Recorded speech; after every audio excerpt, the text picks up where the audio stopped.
An accountant wrote a coloring book for adults, and then some of the top streamers in the world started fighting over it. What? Well, we're going to tell you that story right now. The accountant I'm talking about is Devaria Flowers. She's including an accountant for Wolfpack, excellent organization, and to get money out of politics. And she wrote an adult coloring book. It's introducing Color Escape Volume 1, an inspiration and coloring book to inspire, motivate, and manifest greatness in your life. She's actually written several. Devaria, welcome to the show. Thank you. Thanks for having me, Jane. Great to be here. All right, great to have you. So I want to ask you about your inspiration for the book. And then I know you don't know the story either about how the top streamers in the world are fighting over your book. I'm going to tell you that story, but in a little bit. But first of all, okay. You're an accountant. What are you doing coloring books? I am. I'm an accountant, but I'm a political accountant. And I stay very, very busy. I have 2, 3 a.m. work mornings at any point in time in the year. And so I was battling within myself to find balance. And one day my mom was using her color app on her phone. And she said, "This is really relaxing. You should try it." And I looked at it. I downloaded the app. I said, okay, this doesn't really work for me. I need to actually color in person, in hand. And so that's how Color Escape was born. I am constantly positively affirming myself and others. And so I put the positive affirmations into an adult coloring book. So the positive affirmations are in the book, and it's, yes. Would you say that it's almost a form of meditation to do the coloring? Absolutely, and that's where the name was born, Color Escape. It allows us to escape for a moment and just take a minute from our hectic days. So many times we're running, doing this and we're doing that. But sometimes you just need to take a minute and escape and think about all of the good things that are going on in your life. And that just kind of settles you. It balances you. So, DeVary, where'd you grow up? I grew up in Hampton, Virginia. Okay, and was it the neighborhood that you grew up, was it predominantly African American or no? Predominantly, yes. Absolutely, yes, it was. And but my schooling was not. What's that? My schooling was not. Oh, that's interesting. Why? What happened with your schooling? Well, I actually was in the gifted program from elementary school. And so I got bussed around and others got bussed in, and I had a very mixed cultural schooling for most of my life. And then I went to college at Old Dominion University in Norfolk, Virginia. So that's super interesting because I'm trying to figure out, like, what about coloring books like pop back into your mind as an adult, right? To get you to go in this direction. And so what do you think it was? As a kid, I loved to color. So when I saw my mom on this app and she was just having such a great time, she would click the one item and it would turn blue, and then another one would turn green, and then before you know it, she had this beautiful flower. And I'm like, okay, that's kind of neat, but wouldn't it be better if you actually had a page that you were coloring? Yeah. And that's where it came. All right, so DeVary, you sent me a copy of your book. Now I know it's for grown-ups, right? And I know that it's like almost a form of therapy. But we're doing, I decided we're doing something called Round Robin or Red Robin. I don't even know what it's called exactly, but that's where you exchange gifts, okay? And then, but there's a fun part of the game where you could steal another person's gift, okay, if you go later than them. Okay, you know this. Right. So, but we decided to play it on Thanksgiving instead of Christmas. And I went over to my nephew's house for Thanksgiving, and my nephew is Hassan Piker, who is one of the top streamers on Twitch. And then he had another friend over who's an even bigger streamer on YouTube. Okay, so these are literally some of the top streamers in the world. And I had put in your book, and I know it's for grown-ups, and I thought, but I got the 2 kids, and probably eventually the grown-ups will pass it on to Joy, my 10-year-old daughter, right? And then all of a sudden, everybody starts stealing it. Okay. And so one guy wants it and the other one wants it, and then there's drama around it. So, and oh my goodness. I couldn't get it back from my daughter or for me. So, oh, wow. So I think Hassan has it. It's very easy to get it.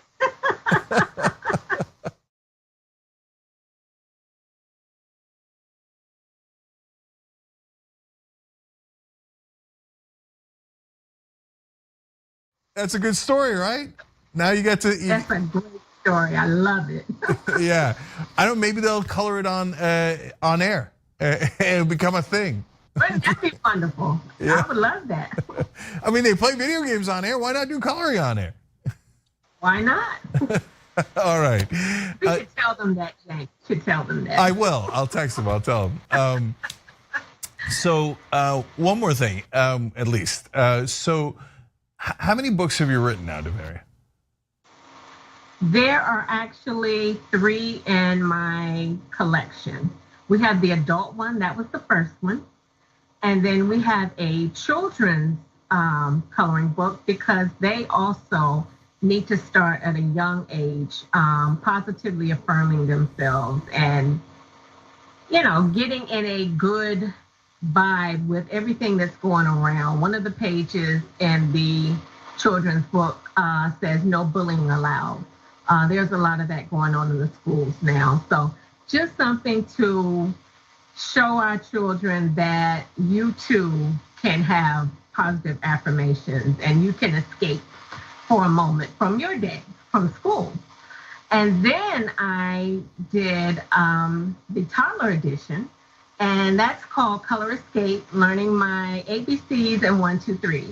And that's a learning and activity book that has alphabets and numbers where they can trace and learn how to write the capital letters and the lowercase letters and their numbers, and they color the pictures with the actual objects that are within that alphabet, and within those numbers they can count say there are 10 apples for the number 10.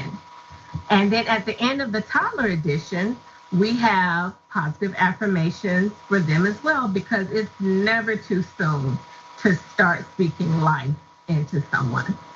I love it. So guys, we're gonna put the link in the description box for how you can get DeVaria's books, so make sure you check that out. And then DeVaria, let's talk about the positive affirmations for a second. Do you think that's materially helped you in your life to see those, to write those, to share those? Absolutely. I started the book with my favorite affirmation, and that one says life can be beautiful. I had a very special person, about 25 years ago, to speak that over my life. And sometimes when I'm having a rough day and things just don't seem to be going right, I can pick up that book, or I can remember that saying and just say, life can be beautiful. And then I ended the book with my next favorite saying, and you will notice in everything that I publish, I will always end with this saying, and it is, I am enough. And that is something that we all need to be reminded of, especially in these times. No matter what we're doing, no matter where we're going, we are enough for whatever situation we're in, whatever path that life takes us. It's always good to remember, you know what? I am enough. And so all of my publications will always end with that affirmation. No, I love that, because society's always telling you that you're not enough. That's why you need that affirmation. Yeah. You didn't do this right, you didn't do that right, you weren't sufficiently this, you weren't sufficiently that. When in reality, you are who you are, and it's plenty good enough. Right? Don't let anybody get into your head. And so, absolutely. And DeVaria, has your life been an example of that? I mean, looking back on it, you were in that gifted program, and you wound up becoming an accountant, which is kind of an interesting path that you took.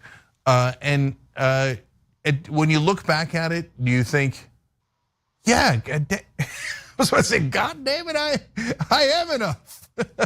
Yeah, there are days that I still have to tell myself that, especially with the field of accounting that I went into, the political atmosphere. As you know, it changes constantly, and just trying to keep up with the rules, the regulations, the laws, and keeping everybody happy. I don't just get clients just to have clients to make money. When I have a client, I grow with them. I believe in growing their businesses. I help them to become more than enough so that they're successful. And I not only speak over my own life, I try to help everyone that I come into contact with. DeVaria, thank you so much for coming on and sharing it. Thank you so much for having me, Jane. Anytime.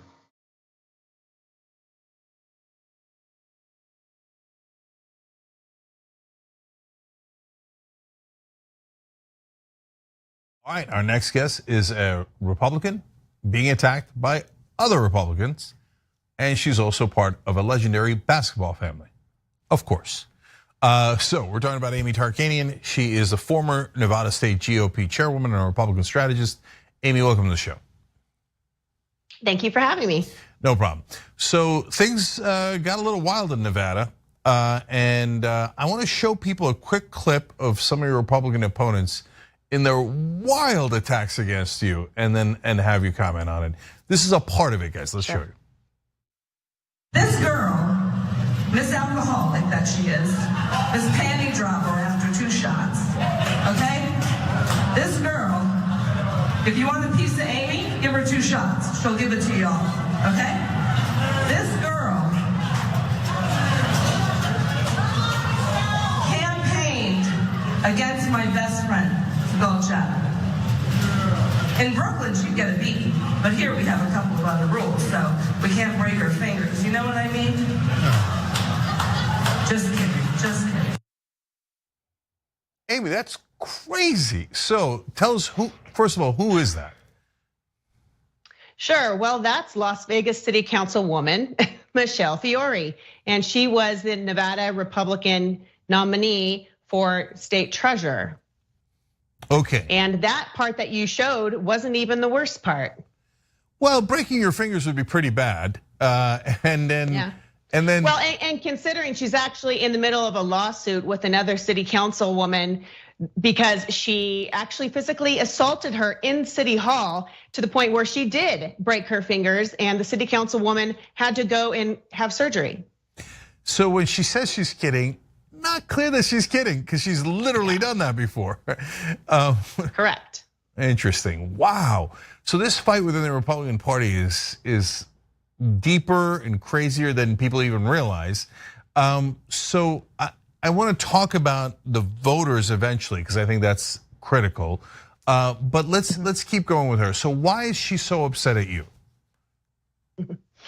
Well, there are a number of Republicans who just couldn't take the fact that somebody like her was going to be our nominee and represent our state. And when I mean somebody like her, it's somebody who lacks integrity and character, somebody whose morals do not meet our standards. And so this time you saw a number of voters actually vote for the individual person rather than party. And we actually saw that across the board. You saw a number of people who voted split ticket. And the best friend that actually she mentions in that clip that you showed was the Attorney General nominee who actually got caught saying that our current Attorney General should be hanging by an effing crane, and he's black.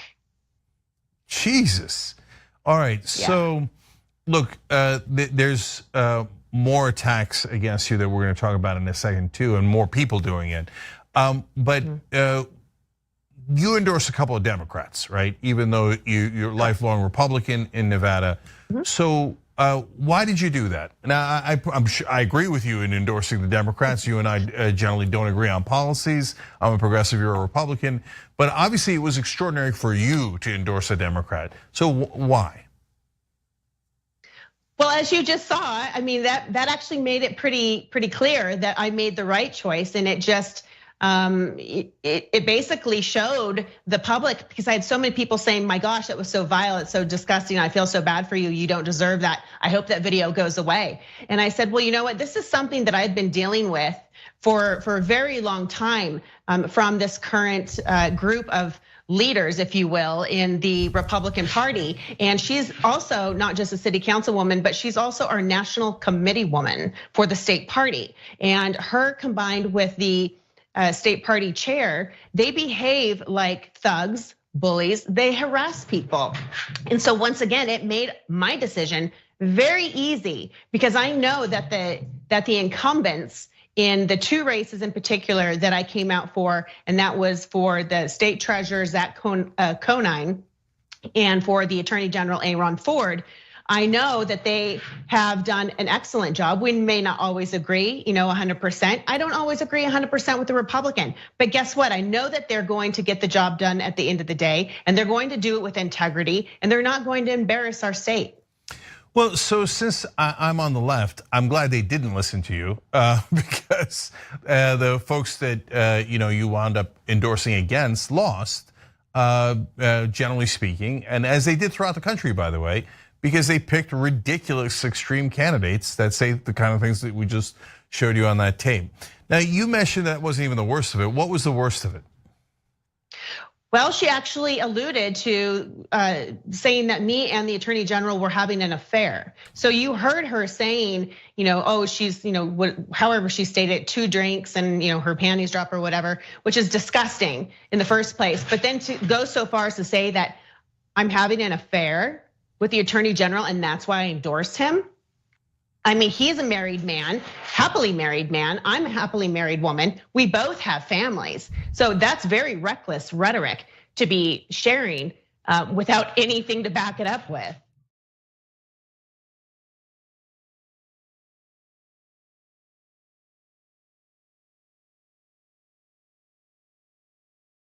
And you're married to Danny Tarkanian, who legendary basketball coach Jerry Tarkanian's son, but he's also involved in Republican politics, right?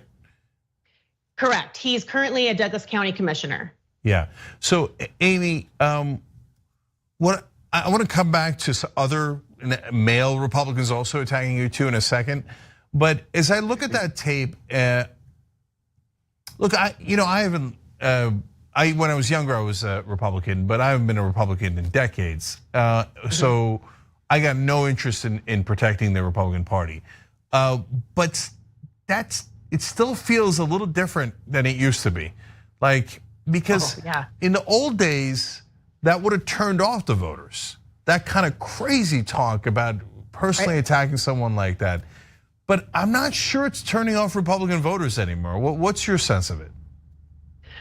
Well, it depends on, I guess, the location, unfortunately. I mean, here in Nevada, we're purple and we actually lean blue. We have a Democratic trifecta and we didn't pick up 1 new seat in the state legislature. And we did win the governor and the lieutenant governor, but they're gonna be twiddling their thumbs. And I mean, we can have a whole nother discussion on why that took place. However, I think when you see candidates like Michelle Fiore, that you just aired, like Sigal Chaudhry, who was our attorney general nominee, who actually goes on social media and threatens physical harm on people and also threatens to take them to court if it's somebody who she feels is her enemy. It's asinine. And then you also had our Secretary of State candidate, Jim Marchant, who is a Mike Lindell BFF, and claims that we have systemic voter fraud without any evidence to back it up. So when you see a combination of this misbehavior, of this brash, obnoxious, rude, demeaning behavior, it turns off the voters. And I think, unfortunately, it has to do with President Trump. And I voted for President Trump twice, and I was a delegate for President Trump. So when I say this, I don't say it lightly, but I think the people felt that was the formula, that was the winning formula. So they were going to try to pretend to be President Trump. And instead, you see candidates that were spreading lies about the election process, that were foul-mouthed, that were bullying and harassing people. And they felt that made them tough and strong. Instead, I think you see people wanting to have policies that are going to be positive, but wrapped in a statesman or stateswoman package. So Amy, that's a super interesting point. And I feel now bad that I hadn't thought of it before. Because look, we've been saying on the show that Trump has given permission for people to act in these outrageous ways. So that's fairly common knowledge, but I hadn't thought through that the politicians are different than the voters, and the politicians try to copy successful models. So they're literally trying to copy him. That's why they're saying more and more outrageous things. And that's why we're seeing the phenomenon. That's super interesting. But then, and you're right that there's no question it's failing in general elections. I mean, there was a question before, but the midterms settled that question. Whoever was a more extreme Trump candidate lost. And correct. But more mainstream Republicans, who I disagree with 90%, 95, 98% with, right? Like the Kemps and the Abbotts and the DeSantis, they didn't just win, they crushed. So it was obviously not a rejection of Republicans, it was a rejection of Trump Republicans. And so- Well, yeah, the presentation. Right, and so, and I'm sure that you and I disagree on policy, et cetera. But within Republican primaries, it seems like the Trump side's still winning. Am I seeing that wrong? Or I'll ask it in the form of a question, what do you think is gonna happen next? Is there a chance that your side of the party recaptures the party, or are these Fiore types going to win going forward within the primaries?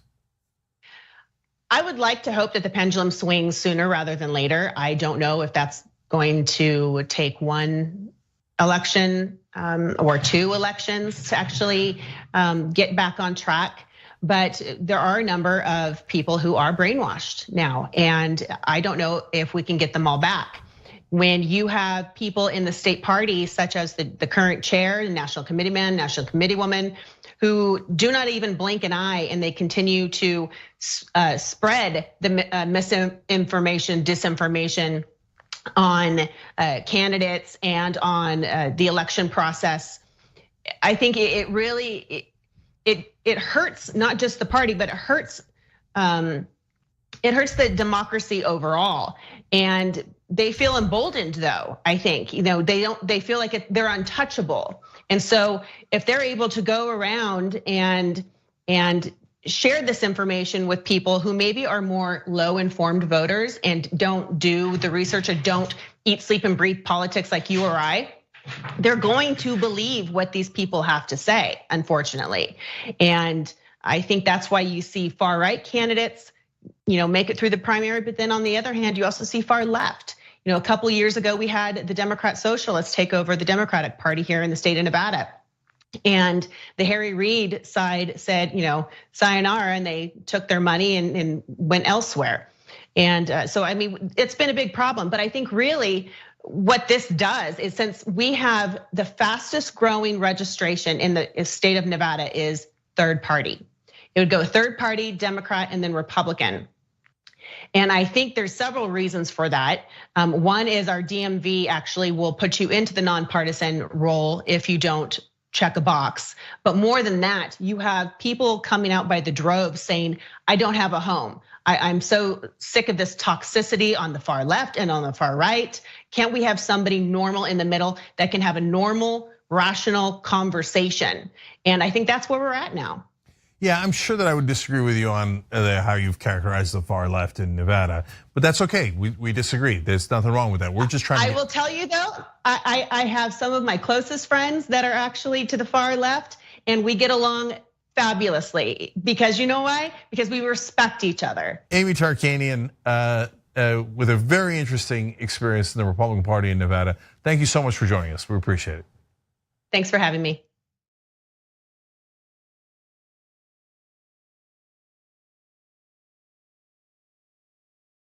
Indisputable has been named the fastest growing news TV show in the United States of America, compared to all shows on CNN, MSNBC, Fox News, and roughly 30 others. What do we do on this show? We tell the truth. You know why we tell the truth? Because the truth is simply indisputable. Donald Trump radicalized citizens. He's the chief terrorist. Republicans still want you to think that critical race theory is the greatest evil that can happen in K through 12 education.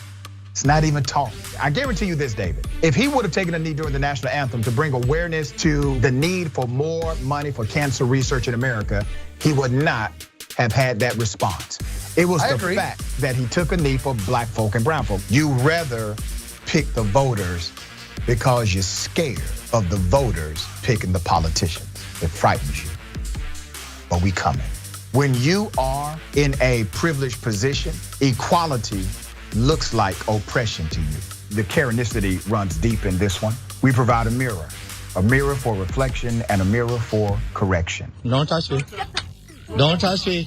Let's put up the graphic of this Karen in peak performance. Boom.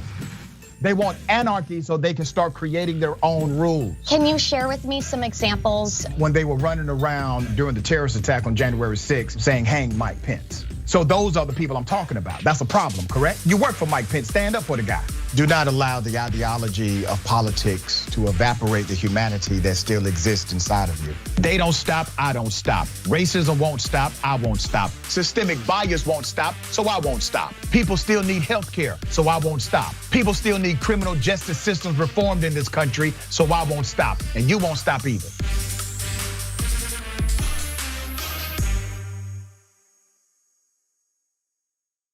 Hello, beloveds. I have a big announcement. I'm launching a new daily 1-hour show with the Young Turks called Unbossed with Nina Turner, starting October 17th. We are going to be taking on corruption in all of its forms, whether it's big money, big pharma, the injustice system, the establishment of both parties. All that we love is on the line. They keep coming for the people, not serving the people. Now we're coming for them. Anytime anyone, anywhere tries to take power from the people, that is where we will be together on Unbossed. And not only are we going to take on these people, we're also going to have a little joy while we fight. What is life without having some joy? The channel's already up, so go subscribe now, yes, right now, at youtube.com/unbossed, TYT.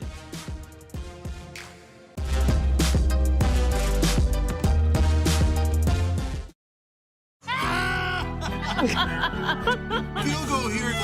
It's time to switch to beer. Oh, man. Oh, God. Do your best. He's a little like. Let's go! Oh. No one's happy now. Give him another try. Oh! Wow. This is the weirdest game.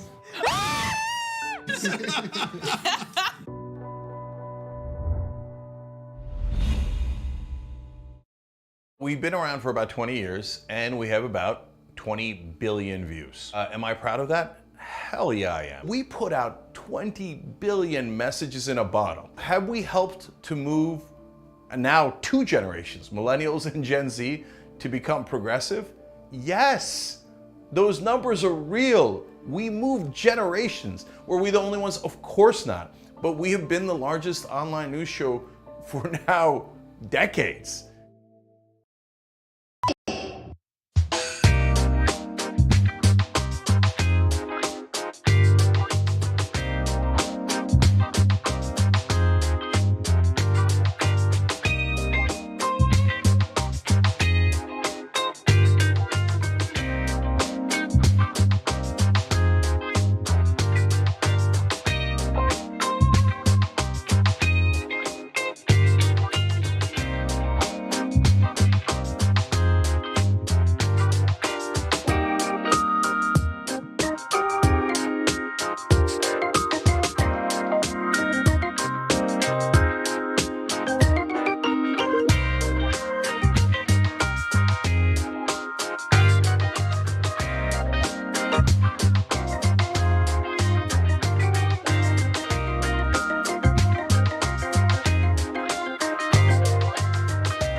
Woo!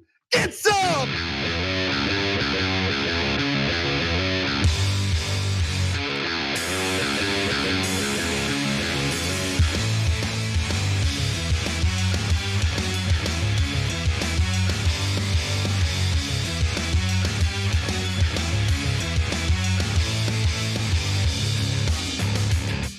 What's up, everyone? Welcome to TYT. I'm your host, Ana Kasparian. Cenk Uygur is out today. He was dealing with jury duty, but he will be back tomorrow. He has not been chosen, which I actually think is a tragedy because jury duty is actually a lot of fun. I personally enjoy jury duty. I know most people don't share that preference with me, but nonetheless, Cenk will be back tomorrow. I'll be doing a solo first hour, but in the second hour and the bonus, I will be joined by Ben Glebe. Lots of news to get to, including just a quick explainer about the so-called Twitter files and what they mean. Of course, this is the story involving Matt Taibbi and some of the internal documents regarding Twitter and the decisions they made in regard to censoring certain content on the platform prior to the 2020 election. So we'll discuss that. We'll also talk about some of the latest updates in regard to Elon Musk and his thoughts on elections elsewhere. He has some thoughts, to say the least, on the elections in Brazil and the outcome of the presidential election there. So we'll talk about that. We'll also discuss Donald Trump one day saying he wants to suspend the Constitution and then denying that he said so the next. And we'll get into all the details and what this all means in just a moment. But as always, just want to encourage you guys to like and share the stream. It's a great, easy way to get the message out there. And if you're not a member, you can become one by going to tyt.com/join, where Ben and I will be doing an awesome bonus episode today. We will be talking about the so-called cocaine bear. What is that? And what happened to the cocaine bear? We'll discuss. For now, though, why don't we get to the story that everyone's been talking about all weekend? A little bit of a nothing burger, to be honest with you, but there are some implications, the Twitter files. I think we've seen quite a bit that's useful. It's not really the smoking gun we'd hoped for. I feel that Elon Musk has held back some material.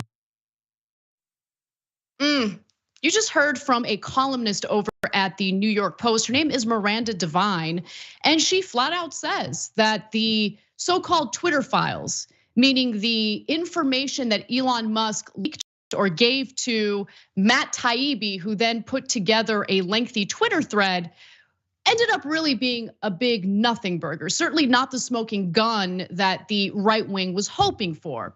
However, regardless of that, I do think it's important to talk about the ramifications of relying on a private company, private corporation to make these decisions about what content is and is not allowed on their platform.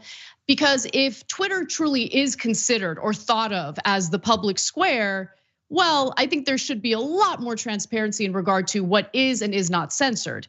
However, the notion that the government got involved in censoring content on Twitter, meaning the Biden administration got involved in censoring content on Twitter, is unfounded as the story stands today.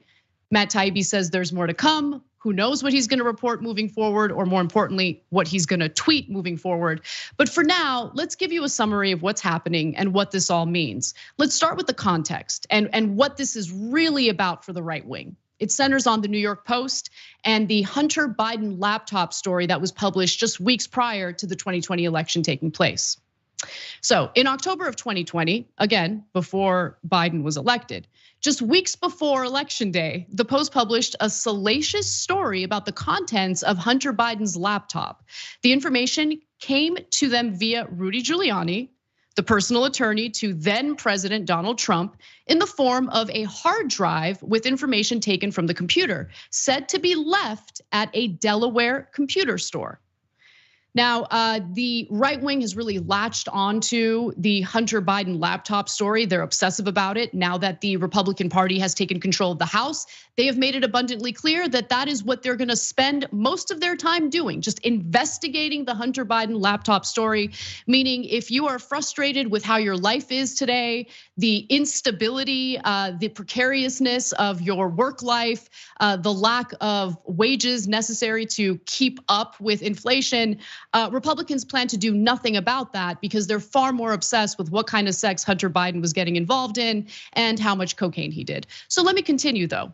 Now, at the time that that story broke, the laptop story was met with skepticism, I think for obvious reasons, right? Number one, it's Rudy Giuliani of all people who's coming to the public with this information, and Rudy Giuliani, I think needless to say, has got some issues, some credibility issues, including consistently claiming that the election was stolen from Donald Trump, consistently claiming that he has evidence to prove it, and consistently failing to provide a shred of evidence that the election was in fact stolen from Donald Trump. So credibility issues there. So you can understand the skepticism.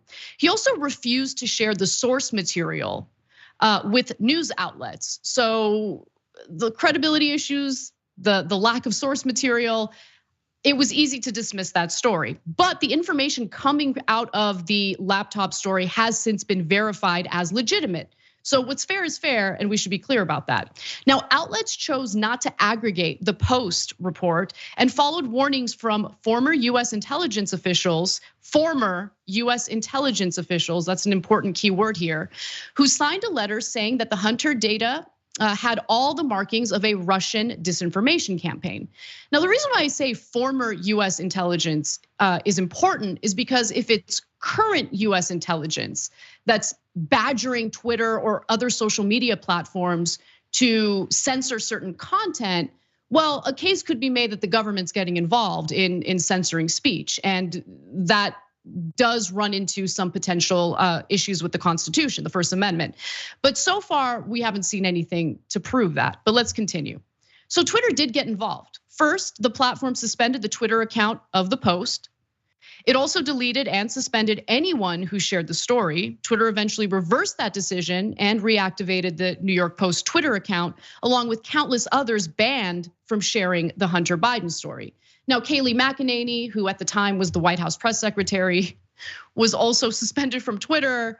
And so that led to a lot of backlash. And to be quite honest, the Hunter Biden laptop story that was censored by Twitter got a lot, in my opinion, a lot more attention as a result of it being censored from the platform. Now, then Twitter's CEO, Jack Dorsey, admitted during congressional testimony that they had made a mistake, and if they could do it all over again, they would have gone in a completely different direction. They would have handled it differently. And here's a part of Matt Taibbi's long Twitter thread on all of this that I think is the most relevant, okay? So he says, slowly over time, Twitter staff and executives began to find more and more uses for these tools. Outsiders began petitioning the company to manipulate speech as well. First a little, then more often, then consistently. By 2020, requests from connected actors to delete tweets were routine. One executive would write to another, more to review from Biden team, meaning his campaign team. The reply would come back handled.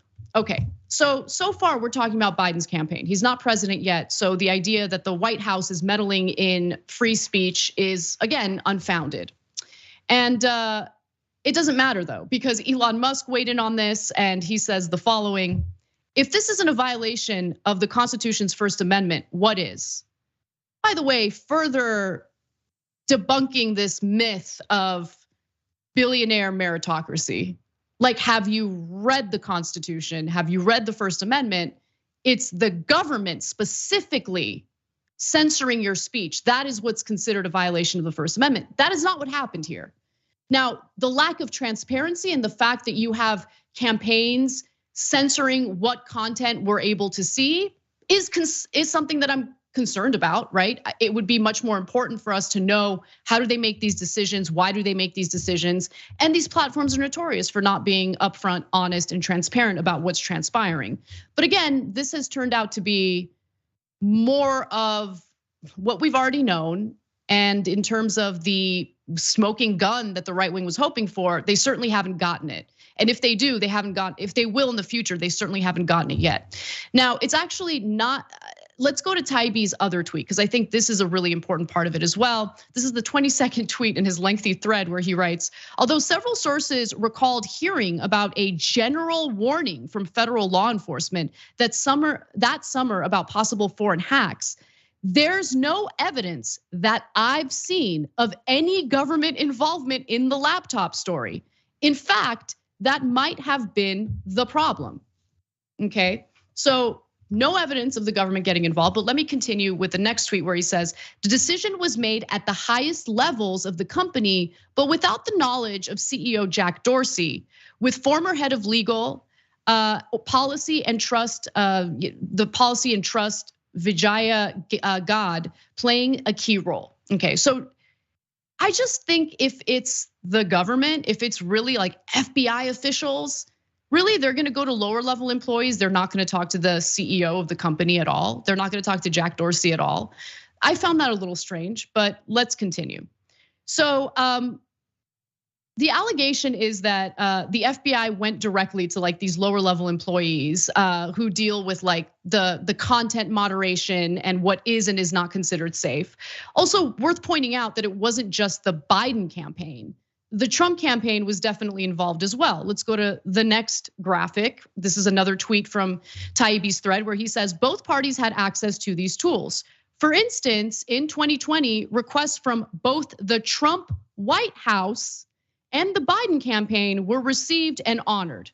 Then he says, however, and he provides the campaign donations that went from Twitter, people working at Twitter, to the different parties. And there were more campaign contributions to Democrats as opposed to Republicans. So his argument there is, well, the employees there obviously leaned more Democrat, so there was more favoritism toward the Biden campaign. But nonetheless, both campaigns, meaning both parties, were consistently like contacting Twitter looking for content to be censored on the platform.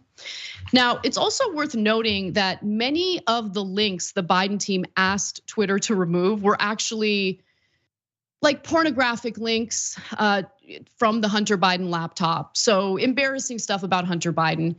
Again, I think the nature of wanting to censor something draws more attention to it. So, I mean, I saw some of those images.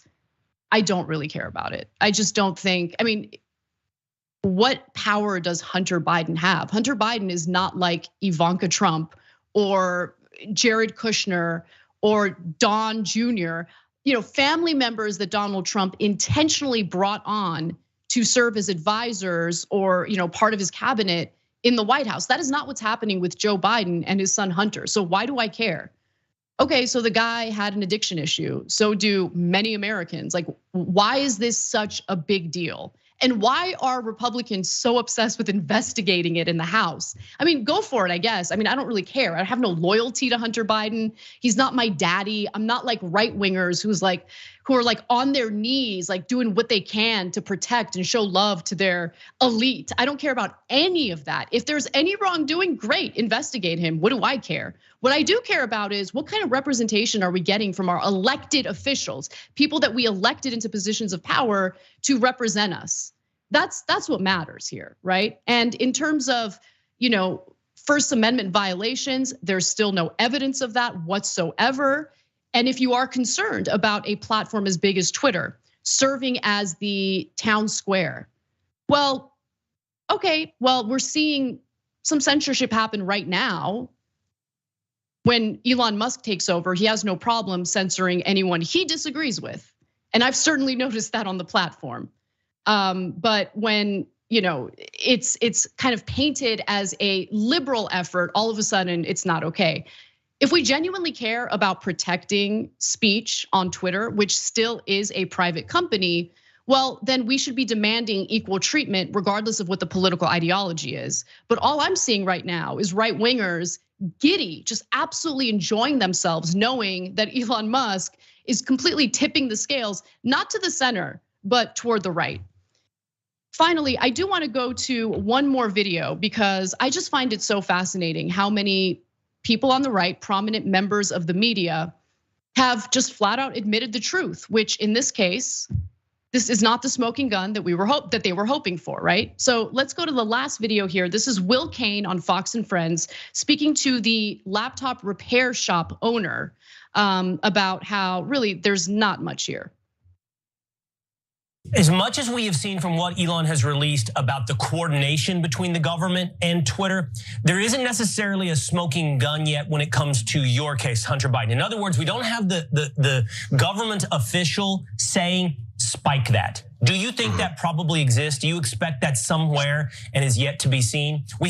We see a Twitter that's ready and willing to do what the government wants, or in this case, the DNC. There's actually the DNC at this time, so the Democratic Party. But we haven't yet seen who made the call and who put it in their mind. That's right. Twitter is not ready and willing to do everything the government wants because there's still no evidence that that's what happened. There's evidence that campaigns were contacting Twitter and asking for certain things to be censored, deleted, and that's what Matt Taibbi is referring to. But other than that, there are no First Amendment violations. And I think if you take a step back and you look at the story for what it is and the endless cries about free speech from the right wing and what it's really about, it's just about Americans not understanding what the Constitution actually protects, number one, which is really concerning and an indictment of our education system, to say the least.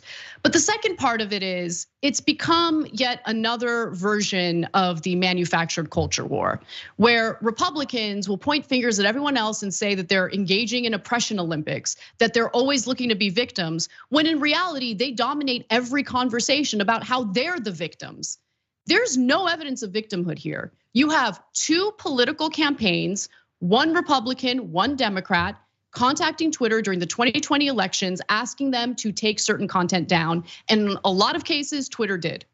And if we have a problem with that, then we need to have a real conversation about who controls that platform. Should it be a billionaire who has complete control and can go ahead and censor whoever he wants? Or should it be a more democratically decided process? Should it be a platform where there's more, I don't know, government control, public control? So there's a lot more transparency, a lot more freedom in sharing information.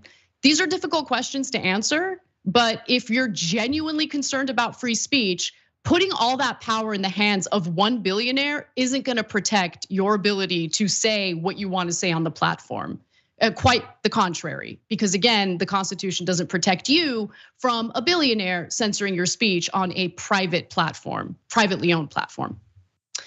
All right, I thought I would get through that story pretty quickly and I didn't. So we're gonna take a quick break. When we come back though, we've got more on this, including Donald Trump saying that he would like to suspend the Constitution over Taibbi's Twitter thread. Great, we'll be right back.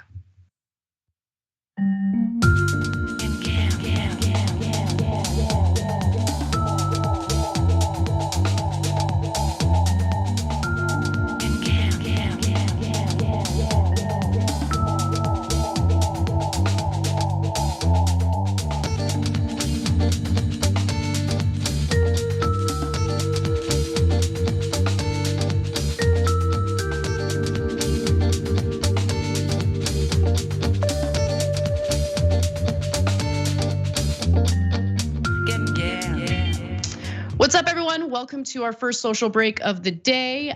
Just want to give a shout out to Ian in our, I like this, in our TYT members section, banana hour too. So Ben Glebe will be joining me in the second hour. So I see what you're doing there with the banana, I like that. I do declare says, totally agree with jury duty, Anna. It's fun sitting and hearing a case. It was excellent, I really enjoyed it. I was a juror on a criminal case back in 2008, and I just really enjoyed the experience. We've got Katie E, the Dancing Dragon, who says, Ben's condemnation of Kanye on TikTok this weekend. I woke up today to a notification of it being removed for hateful behavior. I was absolutely livid. I appealed it and it was restored, but who knows if it will happen again when another Nazi lover reports it because it hurts their fifis. Yeah, exactly. And I mean, speaking about censorship on Twitter, I know that TYT covered a story last Friday about how the right wing has this lengthy list of everyone they don't like who they're targeting to get banned on Twitter. And I'm on that list. I haven't been banned yet. But that's the thing, like the idea that I would cry incessantly over getting banned on Twitter, it just, there's a whole world out there. Like, I just don't care enough. But anyway, let's move on. Dragonfire Math Magician says, Matt Taibbi volunteering as Elon Musk's head right-wing propagandist is so disgusting and obvious for both of them, and shows where Taibbi has totally fallen into the pseudo-left grift, and it's hilarious Musk becoming the hero of free speech when 90% of his godhood at Twitter has been crushing leftists and encouraging Nazis. Yeah, exactly. Look, I'm so exhausted from like endless leftist drama. Like, I don't care about Taibbi. He did what he did. I should know one other thing. I totally missed this in the story. If you read his entire thread, he says something that's super interesting about how like, there were certain conditions I had to agree to in order to be the one that would be able to report on this story. He didn't express what those conditions were, but that was certainly a cryptic message that makes me skeptical, even more skeptical of him, but whatever, let's just move on. Let's go to the Twitch subs. The Widow Bailey says, I've always wanted to get picked for a jury. One day you will, and it'll be great. Orion writes in and says, the Twitter files were more an indictment of the Trump White House than anything else. Yeah, I mean, I just think it's hilarious how much the right wing was like excited about it. And then it ended up being just more of what we already knew. Motown Rock says, so Trump's cozy relationship with Fox, including Hannity talking with Trump almost every day, isn't Republican involvement with media? Of course government is cozy with media. Been that way for 100 years or more. You're exactly right about that. Such a good point. We've got Mr. Unknown who says, imagine if nudes of Ivanka had leaked, the GOP would be feigning outrage. Oh, 1000%. By the way, I mean, look, if someone gets access to one of your electric devices and decides to like post nude photos of you online, you're gonna want those photos taken down. It's really not an issue to be all scandalized about. Anyway, let's get back to the show.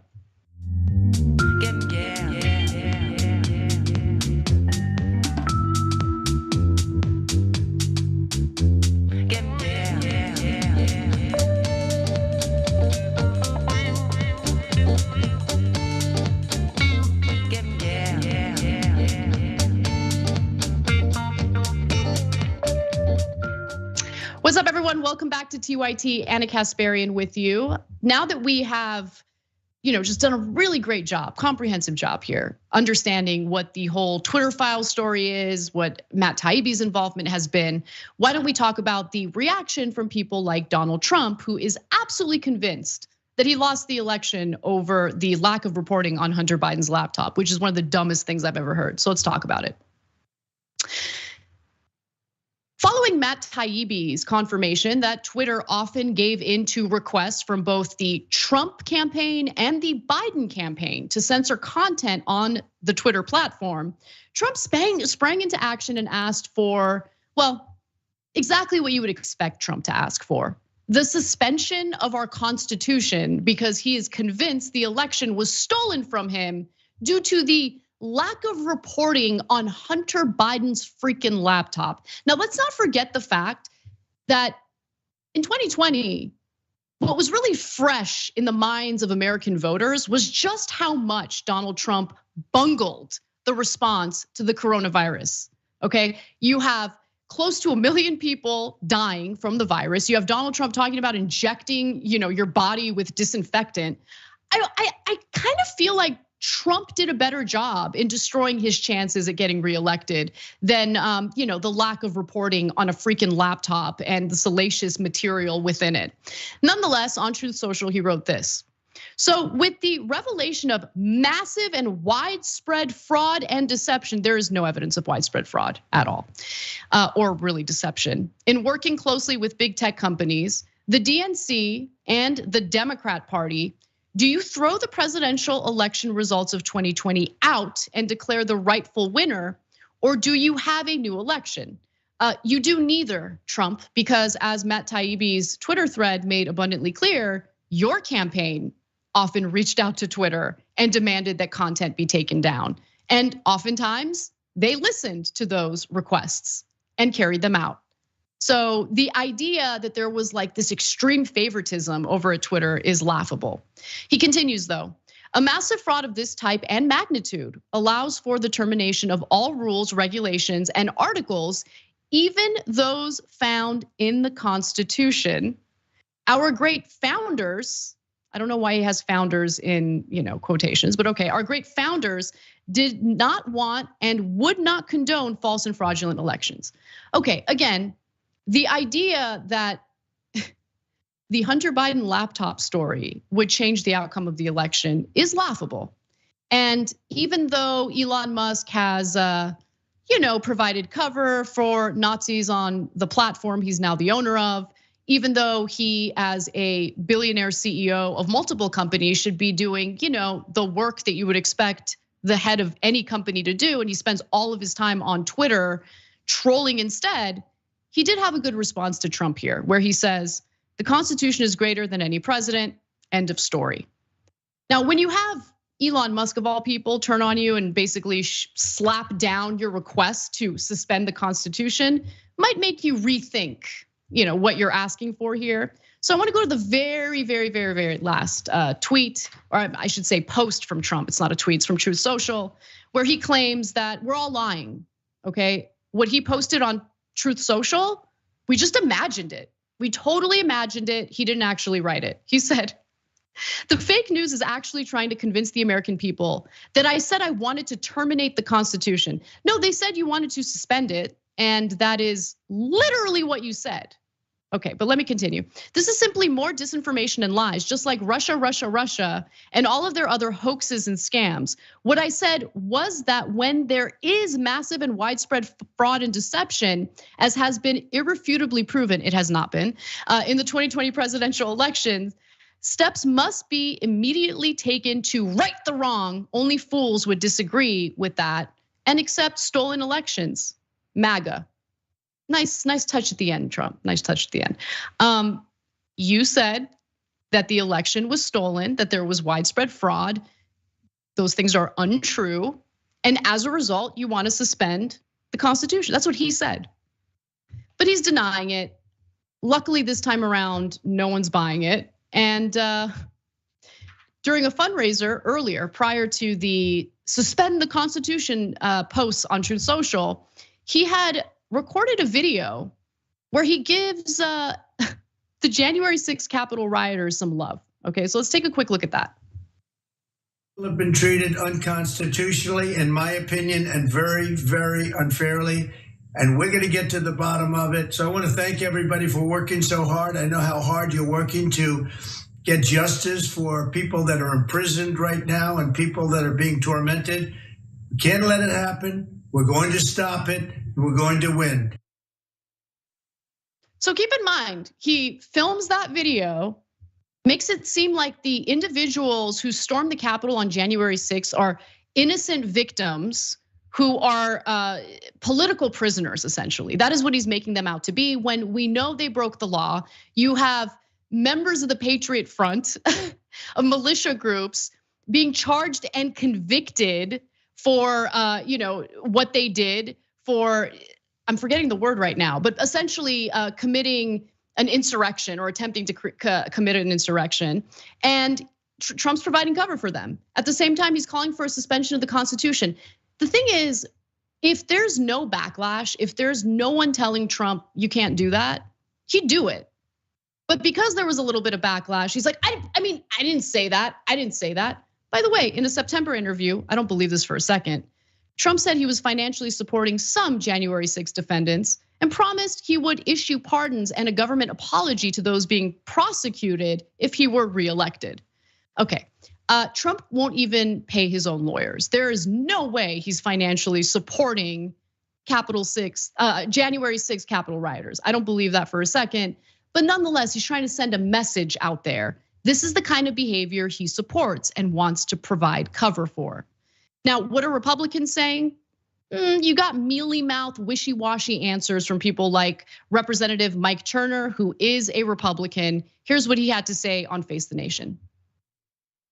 Should the standard bearer for the Republican Party, the front runner for the nomination for the presidency for your party in 2024, say this? Well, I first of all, I vehemently disagree with the statement that Trump has made. Trump has made 1,000 statements in which I disagree. There is a political process that has to go forward before anybody constitutional conservatives are pretty clear about where they value the Constitution. Right, exactly. But is there any scenario with suspending the Constitution? You do get to pick the questions, but I do get to pick my answer. I know. I'm trying to get you to answer the question I'm asking. There is a political process that has to go forward before anybody's a front runner or anybody is even the candidate for the party. And do you condemn him saying something like this? Absolutely. And I believe, answering your question, that people certainly are going to take into consideration a statement like this as they evaluate a candidate. You could just answer the question and say, no, I don't think that he should be the Republican representing our party, calling for the suspension of the Constitution because you didn't like the results of the presidential election is undemocratic, un-American, we fully reject it. But he can't give a strong answer because all little whip Mike Turner is thinking about here is, well, what if he wins the ticket? What if he's the Republican nominee for president? I don't want to have to answer for this comment somewhere down the line. They're all incredible cowards. You have another one, Representative Dave Joyce, who's asked a similar question. He says this: I will support whoever the Republican nominee is, meaning even if it's Trump, Representative Dave Joyce, a Republican from Ohio, is like, I jump in it. I just don't think that at this point he'll be able to get there because there are a lot of other good quality candidates out there. Really, are there? Are there? Because I know that the Republican establishment, meaning all of the power players, Republican politicians, Republican leadership, Republican media or conservative media, I know they're trying to prop up Ron DeSantis as we speak. We see it. But is it actually translating to Republican voters wanting to support DeSantis or someone else before they support Trump? I haven't seen it yet. There hasn't really been much evidence. There have been polls here and there, but we know how unreliable polling can be on issues like this. So until I actually see some real evidence that the base of Republican voters has really shifted away from Donald Trump, that ridiculous statement is really a cop-out. Answer the question the way you really want to answer it. And I think that first part from Representative Joyce's statement is what he really means. I will support whoever the Republican nominee is, because they don't care if that individual doesn't care about the Constitution, is undemocratic, wants to literally suspend the Constitution because he didn't like the results of the election. They don't care about any of that. What they care about and what they understand better than anything is the quest for power and doing anything and everything necessary to get it and maintain it. That's what that's about. Now, we do have Representative-elect Mike Lawler, who's also a Republican from New York, who says, obviously I don't support that, meaning suspending the Constitution. The Constitution is set for a reason to protect the rights of every American, so I certainly don't endorse that language or that sentiment. There we go. There we go. Republican Congressman-elect saying what needs to be said. It wasn't so difficult. It wasn't so difficult. I wish there was a chorus of Republican lawmakers saying something similar, but of course we don't see that today. All right, well, let's move on because Elon Musk has some thoughts about the 2020 election, of course, but also some thoughts about the presidential election that just took place in Brazil. After releasing the so-called Twitter files, Elon Musk is already crying foul about another national election. This time, he's very concerned about how the presidential election played out in Brazil. And of course, the winner of that election was Lula da Silva, the leftist candidate who won against right-winger mini-Trump Jair Bolsonaro. Now, here's what happened. It all started with Avi Yamini, who's a contributor to a right-wing news outlet known as Rebel News. He tweeted the following: "Hey, Elon Musk, can you find out what other elections were handled by the former Twitter regime? Thank you, the rest of the world."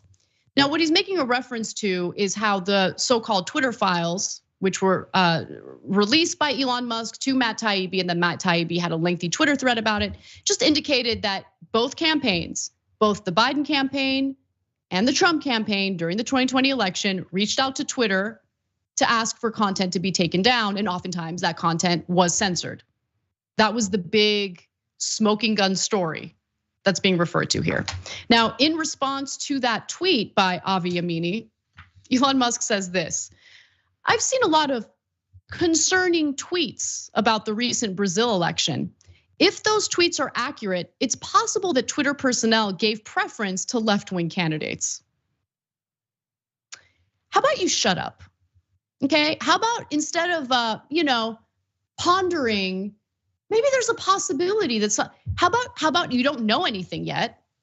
And instead of questioning the results of an election where the right-wing candidate, much like Trump, refuses to concede, how about you shut up? Because what he's engaging in is incredibly irresponsible, right? What Brazil is experiencing right now, again, is similar to what we've experienced with Donald Trump refusing to concede. You have Donald Trump calling for the suspension of our Constitution because he doesn't like the results of the 2020 election. And thank God we have someone like Elon Musk enabling them with insane conspiracy theories about how Twitter censorship made all the freaking difference in these elections.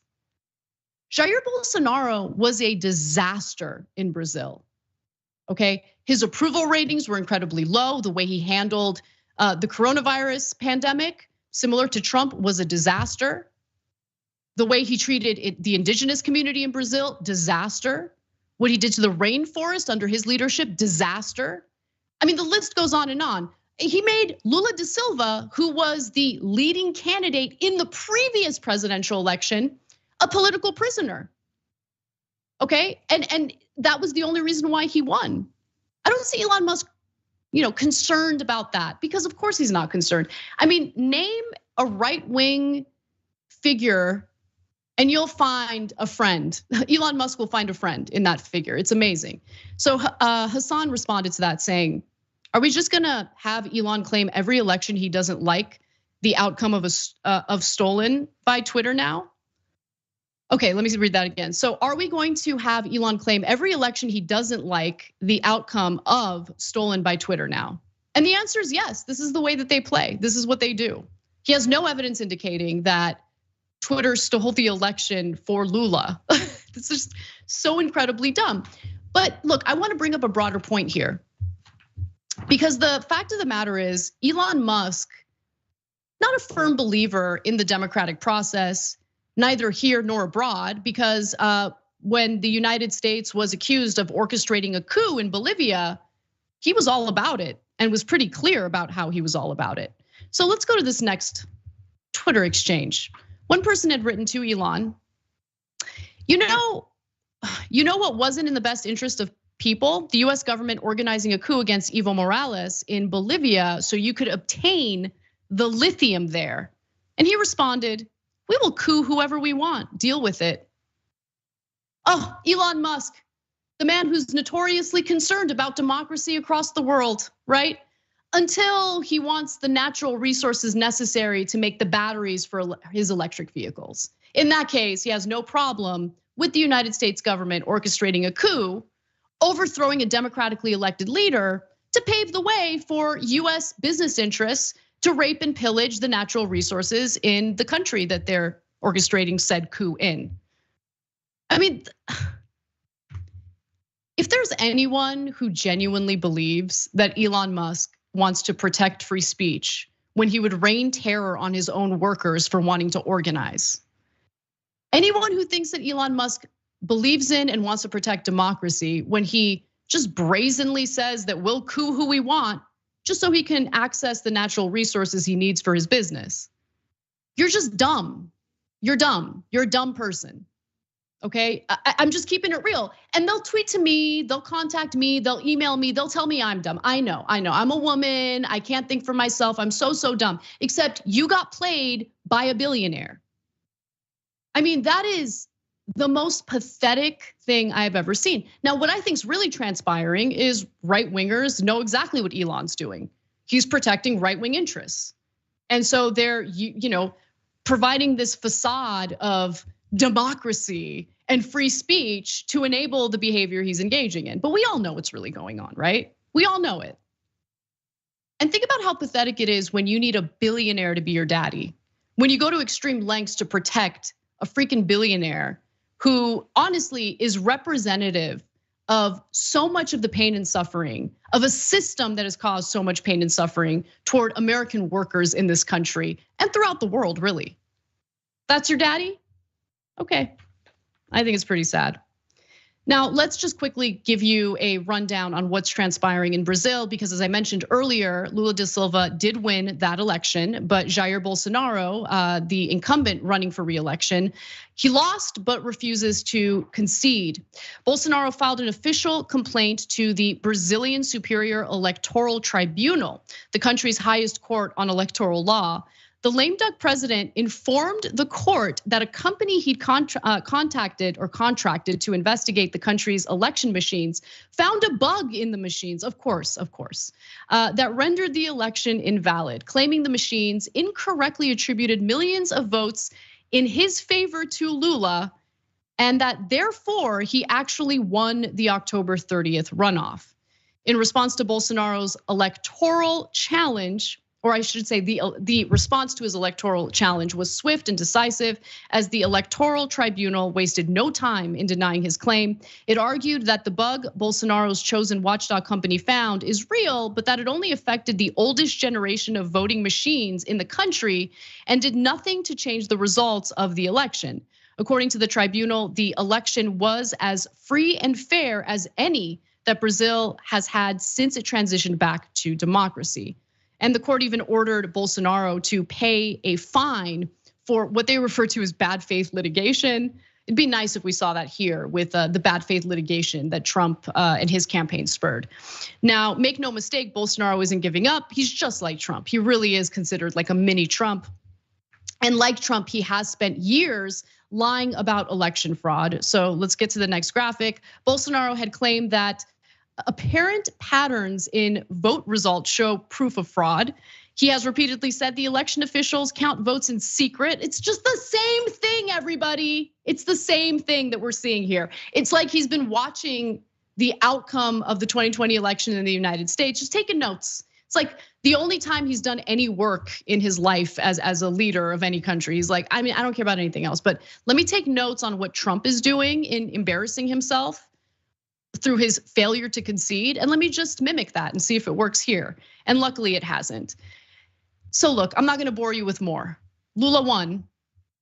The international community accepts that he won. There isn't any evidence of widespread voter fraud. But in the end of the day, much like here in the United States, Elon Musk is adding fuel to the fire by making people question the legitimacy of the outcome because of no evidence. Like he hasn't provided any reason, he hasn't provided any evidence, but he's concerned about the legitimacy. That's it.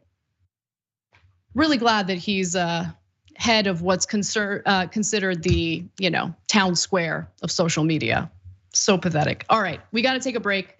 When we come back, we've got more news for you, including, we're gonna switch gears entirely and talk about housing and what it means for millennials. We'll be right back.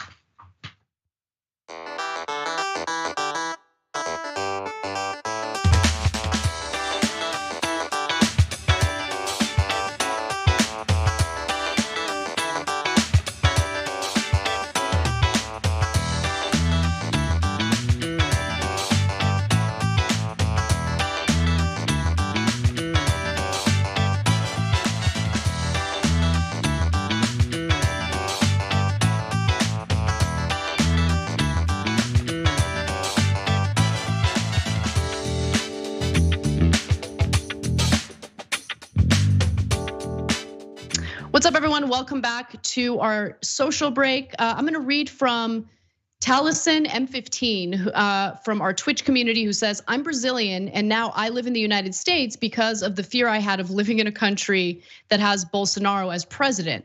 Racist, homophobic, and ignorant. Killed millions of Brazilians with disinformation about COVID and delaying purchase of COVID vaccines for the people in the country. Sounds a lot like Trump. And while he's no longer in power here in the United States, it's not, I mean, I can imagine a situation where he gets elected again. That's how dire it is here. But anyway, I hope you feel a little safer here, I guess. All right, let's go to our member comments, YouTube member comments. Margarita on the Rocks, who's been a member for 7 months, says, Anna, you're looking gorgeous as usual. I love my TYT family. Y'all keep me sane. Been a subscriber for over a year. Love that comment, thank you so much. And I hope you're enjoying the show. Let's go to our super chats. Shane writes in and says, it's so pathetic seeing Taibbi and Halper owning the libs just to get an oblivious audience. I don't know, man, you reap what you sow. If that's the audience they want, what are we gonna do about it? Look, I don't really care about Katie Halper, but I do care about just the incredible work that Matt Taibbi did after the 2008 economic crash. It was some of the best reporting. I've read most of his books. His books were excellent, are excellent. I still think his books are great. It just makes me sad. More than anything, it makes me sad. I really admired Matt Taibbi, and I would like to know what the conditions were, the conditions he agreed to do the Twitter story, to get the scoop from Elon Musk. He didn't disclose what it is, but he felt the need to say that there were certain conditions. We should know what those conditions are. All right, Peter Hamby says, trumping his tantrum, unconstitutional rage, he betrays nation. And then the second one is running back to home, a walker without a path, he fumbles the race. Okay, so we are gonna talk about Walker later, so definitely stick around for that. LJ Wombology says, imagine getting big mad over censoring revenge porn. Stay classy, right wingers. Yeah, and they would want the same thing. The commenter who mentioned Ivanka Trump, if there was a similar story about her and nude images of her were all over the internet, like I would actually agree. Like it's why do we care? Why are we like peering into this person's personal life or any issues that she might have, unless it has an effect on our lives? Unless we're talking about someone who's, in a position of power and their behavior is having an impact on us. Jason Ray says, are we to believe Trump wouldn't have tried to stop the pee grabbing tapes from coming out? Oh, it's a good point. That's a good point. That's a really good point. Thank you for bringing that back up. Waldorf Nation says the right needs to touch grass. They actually believe Twitter is real life. Dude, I love not being on Twitter. Like I'm on Twitter for work. When I'm not on Twitter, I'm much happier. Everyone go out for a walk. It's lovely out there. Let's get back to the show.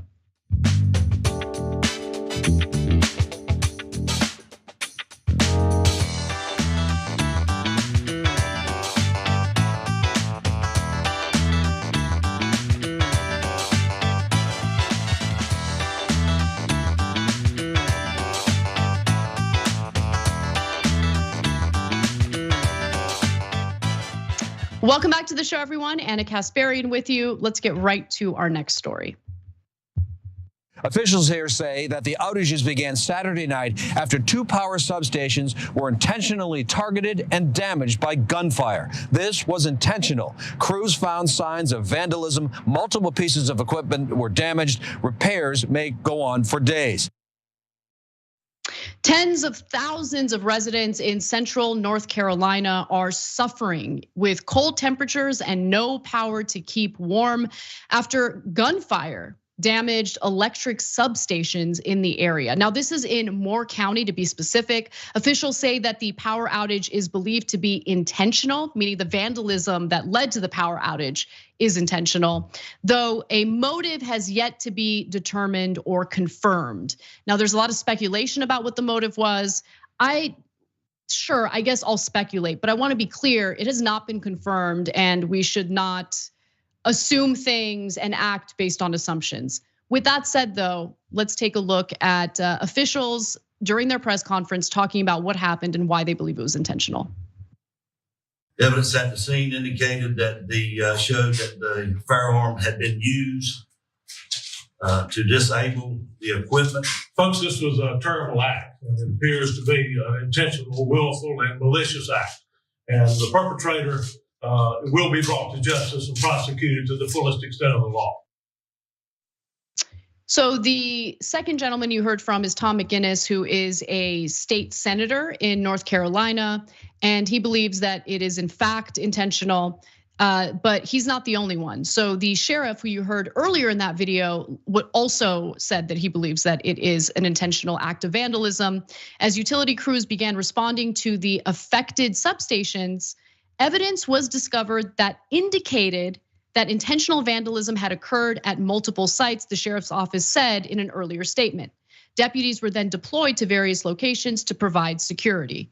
Now, this is a disaster because the damage done is not an easy fix. It is going to take a while to get power back up. And we're talking about 45,000 people in the area who are dealing with extremely cold temperatures with no power to keep warm. Some are going to a nearby shelter to seek some warmth there, but it is a dire situation and it is terrifying, especially when you consider, the, I guess, transparent nature of the comments coming from a spokesperson from Duke Energy who's like, yeah, we're not gonna be able to fix this soon. It's gonna take a while. Jeff Brooks, a spokesman for Duke Energy, which provides power to thousands of businesses and homes in the region, said that the damage to the station was intentional. So he's now the third person who has said it, and would require extensive repairs that could last several days. The parts of the substations that were damaged need to be replaced completely, unlike when pieces can be repaired in place after extreme weather knocks out power. And by the way, extreme weather has in fact knocked out power in this area before. So I really think that there are multiple points to be made in this story. Number one, once a motive is confirmed, what do we do about this type of act? How do you prevent it from happening? And how do you protect the energy grid from these types of attacks? And secondly, what are these energy companies doing to provide additional safety and protection to ensure that people aren't left without power for days and days? They're not expecting this power to come back for a while. So unlike perhaps a storm where you can go in and reroute power somewhere else, that was not an option in this case, Brooks said. Again, the spokesperson for Duke Energy, adding that the repairs would extend as far as Thursday. We do want citizens of the town to be prepared. Now, here are the details that we know right now, and the story is developing. Again, we are awaiting confirmation on what the motive was here. Two electric substations were attacked by gunfire, okay? At least 45,000 people are without power, okay? The FBI and the North Carolina State Bureau of Investigation are investigating this attack. And what could the motive be? This is what's kind of floating around there. Responding to questions about whether the vandalism was related to a drag show in the area that had faced backlash, Sheriff Ronnie Field said he was unaware of any connection, but that authorities were investigating all possibilities. He said, quote, "Is it possible? Yes, anything's possible, but we've not been able to tie anything back to the drag show." Okay. I don't know why anyone would intentionally force 45,000 residents to suffer without power in cold temperatures in Moore County, North Carolina. But I mean, when you think about the right-wing media's incessant attacks on adults going to drag shows, when you consider the shooting that just took place at a gay club, I mean, these are all things that we should keep in mind when it comes, when you consider Boston Children's Hospital being targeted with bomb threats over the gender affirming care that they offer at the facility. I can understand why people would suspect that a drag show in the area was what motivated these perpetrators to intentionally vandalize the electric substations in the area. Now, what about the LGBT community there? What are they saying? Well, Lauren Mathers, the executive director of Sandhills Pride, the LGBTQ organization that produced the show, said that while the group had received violent threats leading up to the event, none indicated any kind of planned attack on the region's power grid.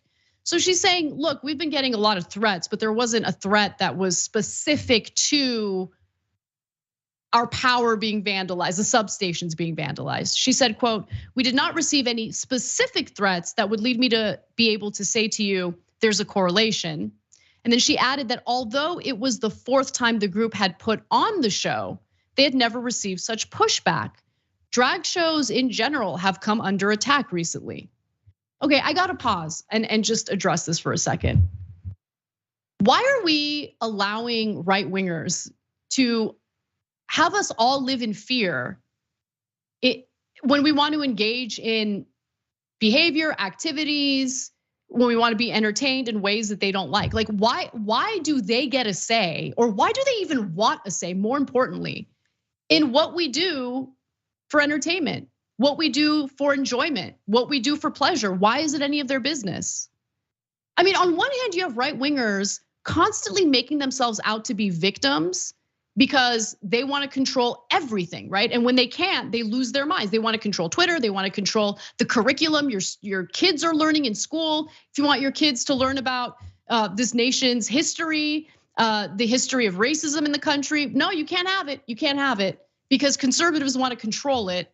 And they're the ones who get to be the arbiters of what your kids can learn, what kind of sex you can have, what kind of relationship you can be in. And now you can't even go to a club and watch a drag show? Really? I mean, why are they so obsessed with being the nanny state? They're not my mom and dad. I'm an adult. I can do whatever I want. I want to go to a drag show. Why can't I go to a drag show without being terrorized by these lunatics? Do they not have anything better to do? Anyway, now she said that the show, which was held Saturday evening. This is Lauren Mathers, who's the executive director of Sand Hills Pride.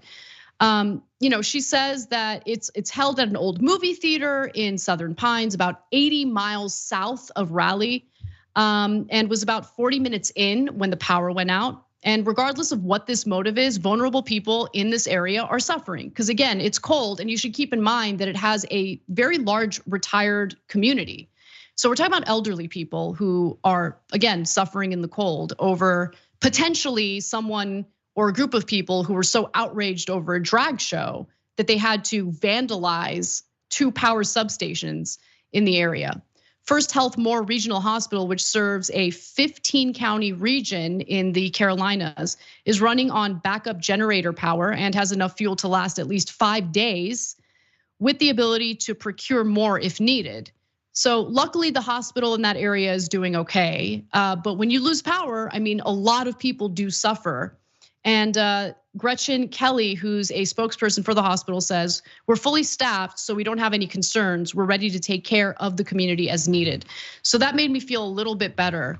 But the fact that people have to live in terror over living their lives as adults, looking for enjoyment, during the weekends because conservatives don't like it, is insane, absolutely insane. The fact that people in that community have to suffer without power because potentially some hateful group vandalized their substations because they were so offended, their feelings were so hurt over a drag show. Again, insane.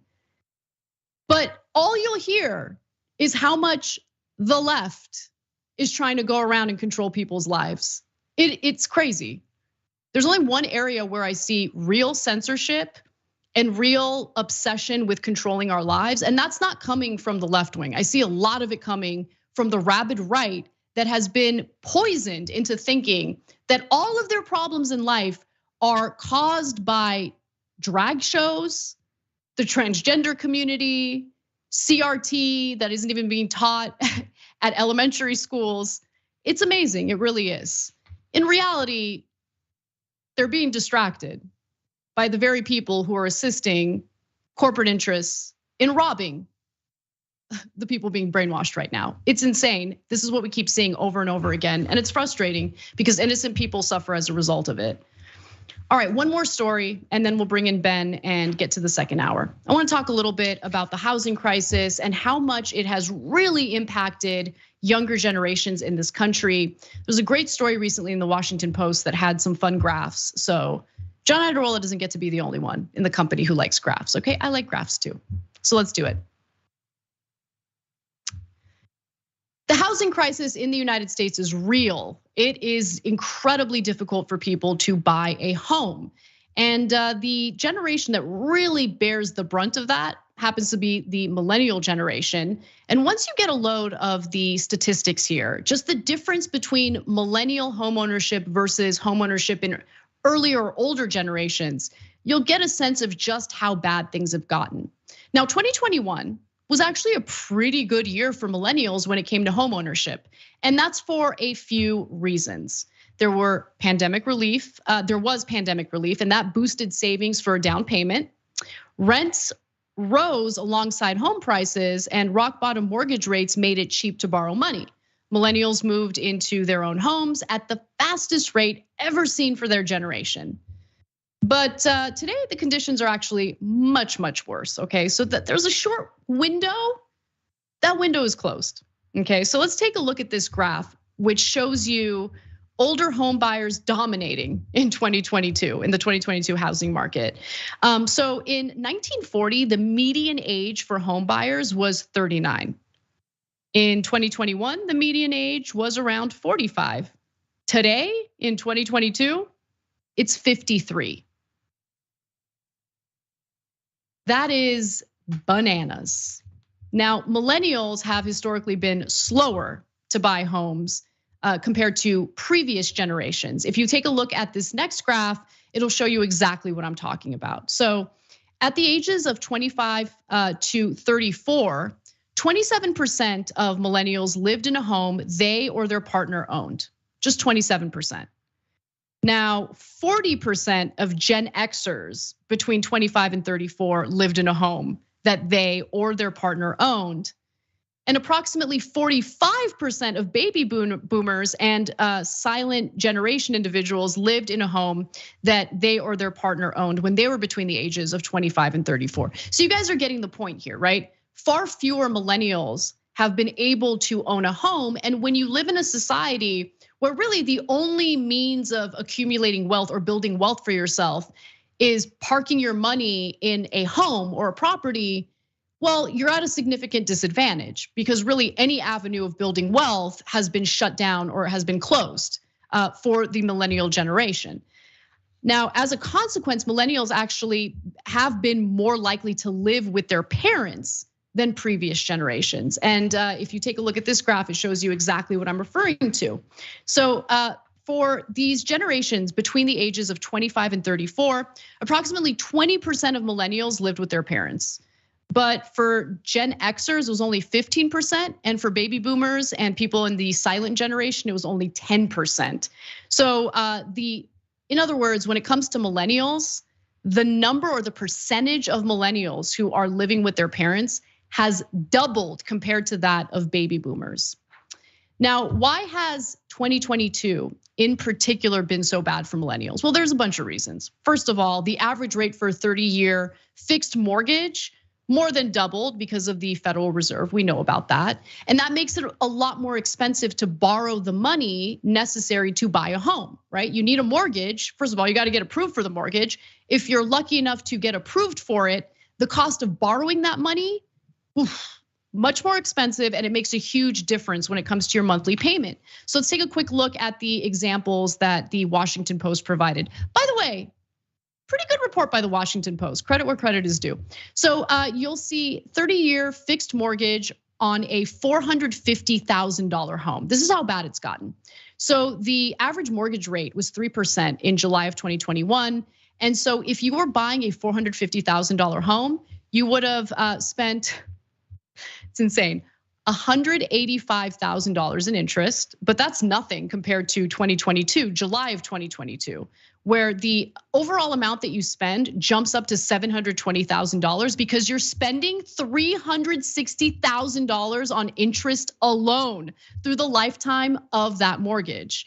But by November of 2022, it got real. Okay, so the interest rate's up to 7%, and through the lifetime of that loan, you're actually spending more on interest than you are on the principal of that home, to the tune of $502,000. And of course, low inventory is not helping with getting the price of homes down. Now, there are some markets where prices have either plateaued or they've gone down a little bit, but considering how high the interest rates are and how expensive it is to borrow, it really doesn't help out. It doesn't mitigate the damage done by the high interest rates. And so here we are again. The millennial generation screwed again when it comes to housing, and we've seen it in other areas as well. Our education system, just being able to accumulate the wealth necessary to, have a nest egg ready for retirement one day. These are all really scary things that need to be addressed. And unfortunately, we do not have any leadership in government right now that's really showing true concern over this issue. We need to build more housing. We need to do it quickly. And unless we make a concerted effort, unless we get the federal government involved and declare this really an emergency, we're gonna keep seeing more people priced out, living on the streets. We're gonna see people struggling during their retirement years because they have no nest egg and no money accumulated, wealth accumulated throughout their lifetimes because everything's too unaffordable, including, again, the one vehicle left for ordinary people, working people to build wealth for themselves, and that is housing. All right, we gotta take a quick break. When we come back, Ben Glebe will be joining me for some spicy takes, to be sure. There is a white nationalist, anti-Semitic clown who has not taken kindly to our commentary on Kanye West and all the anti-Semites he's hanging out with. We'll respond to him and more when we come back. Don't miss it.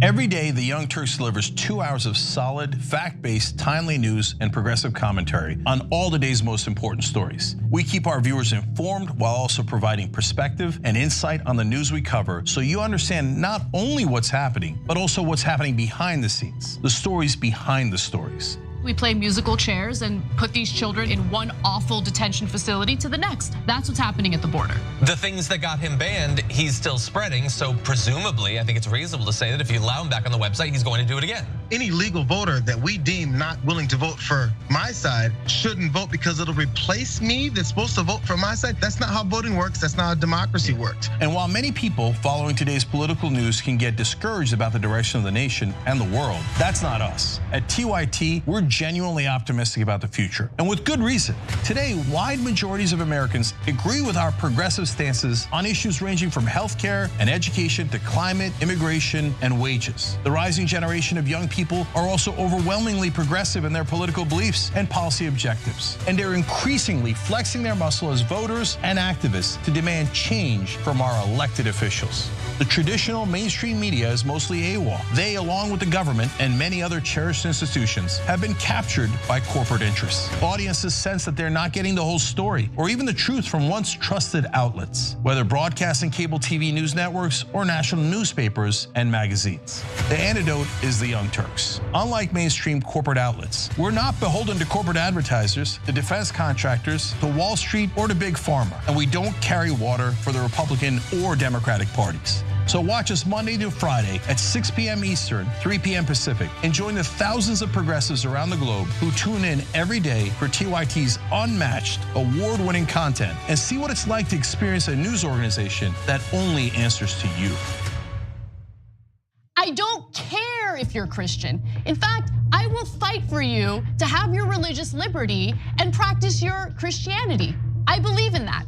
I don't believe in Christianity, which means that you do not get to dictate the way I live my life based on your religion. I don't care what the Bible says. You have every right in the world. All those women who identify with your religion have every right in the world to not get an abortion, to not take birth control, but they do not have the right to dictate my life and what I decide to do with my body. I don't care about your goddamn religion. I'm so tired of having nonstop conversations about what the Bible says. You live your life in the way that you interpret the Bible. Again, I don't care, but you don't get to take the Bible and tell me, well, the Bible says this in this chapter, in this verse. I don't care. I don't care, I don't believe in it, and I have the right, based on our Constitution, to not believe in it.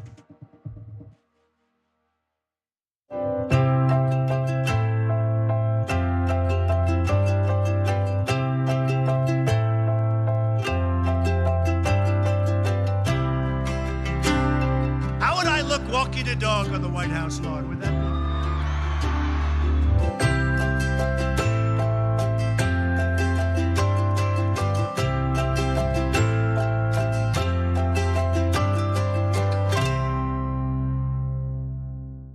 Everything that we've accomplished over the years is because of our members who've allowed us to remain independent of corporate interests and reach 20 million followers. Now is the time to bring as many people into the progressive movement as possible. We're inviting you to be the change and help bring a community-powered progressive change machine to life. Details are at tyt.com/change. If you're a member, thank you. We need you to remain so. If you're one of the thousands of viewers out there who's not a member yet, the time has come for you to join now. We need you more than ever.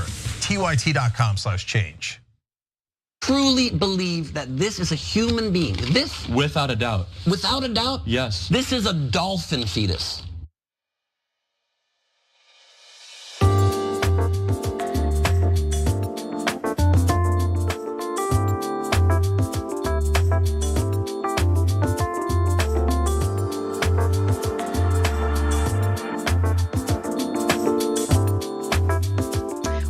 TYT, Ana Kasparian, and Ben Glebe with you. Ben, you are going viral, all right, with your awesome takedown of anti-Semites last Friday. That was such a great video. In fact, it hurt the feelings of anti-Semites. They're trying to get it taken down on TikTok, but our wonderful audience has succeeded in getting it back up. So You did a great job in that. And luckily we get to talk more about anti-Semites right now. Are you looking forward to that? Oh, I cannot wait, as can my inbox not wait, because it's been flooded. Yeah, mine too, actually. And I didn't really know what was going on until this came to my attention this morning. And I realized, oh, that's why. Because I've been getting a lot of like specific threats or whatever, which are meant to intimidate you and stop you from speaking the truth. And so my response to that attempted intimidation is F off, I'm gonna keep doing my thing. And we're gonna do this next story. Let's get right to it. Love it. Anti-Semite and white nationalist Vincent James didn't take kindly to TYT's coverage of anti-Semites like Kanye West and his appearance on Alex Jones's show. And so he decided to do a video response to one of our rants, and there have been many for good reason. So let's take a quick look. They're parading around literally a mentally ill person who is spewing the most vicious anti-Semitic garbage about a man who slaughtered millions of people, slaughtered them. That's what he said. He said that he liked them. He did some great things. What did he do that was so great?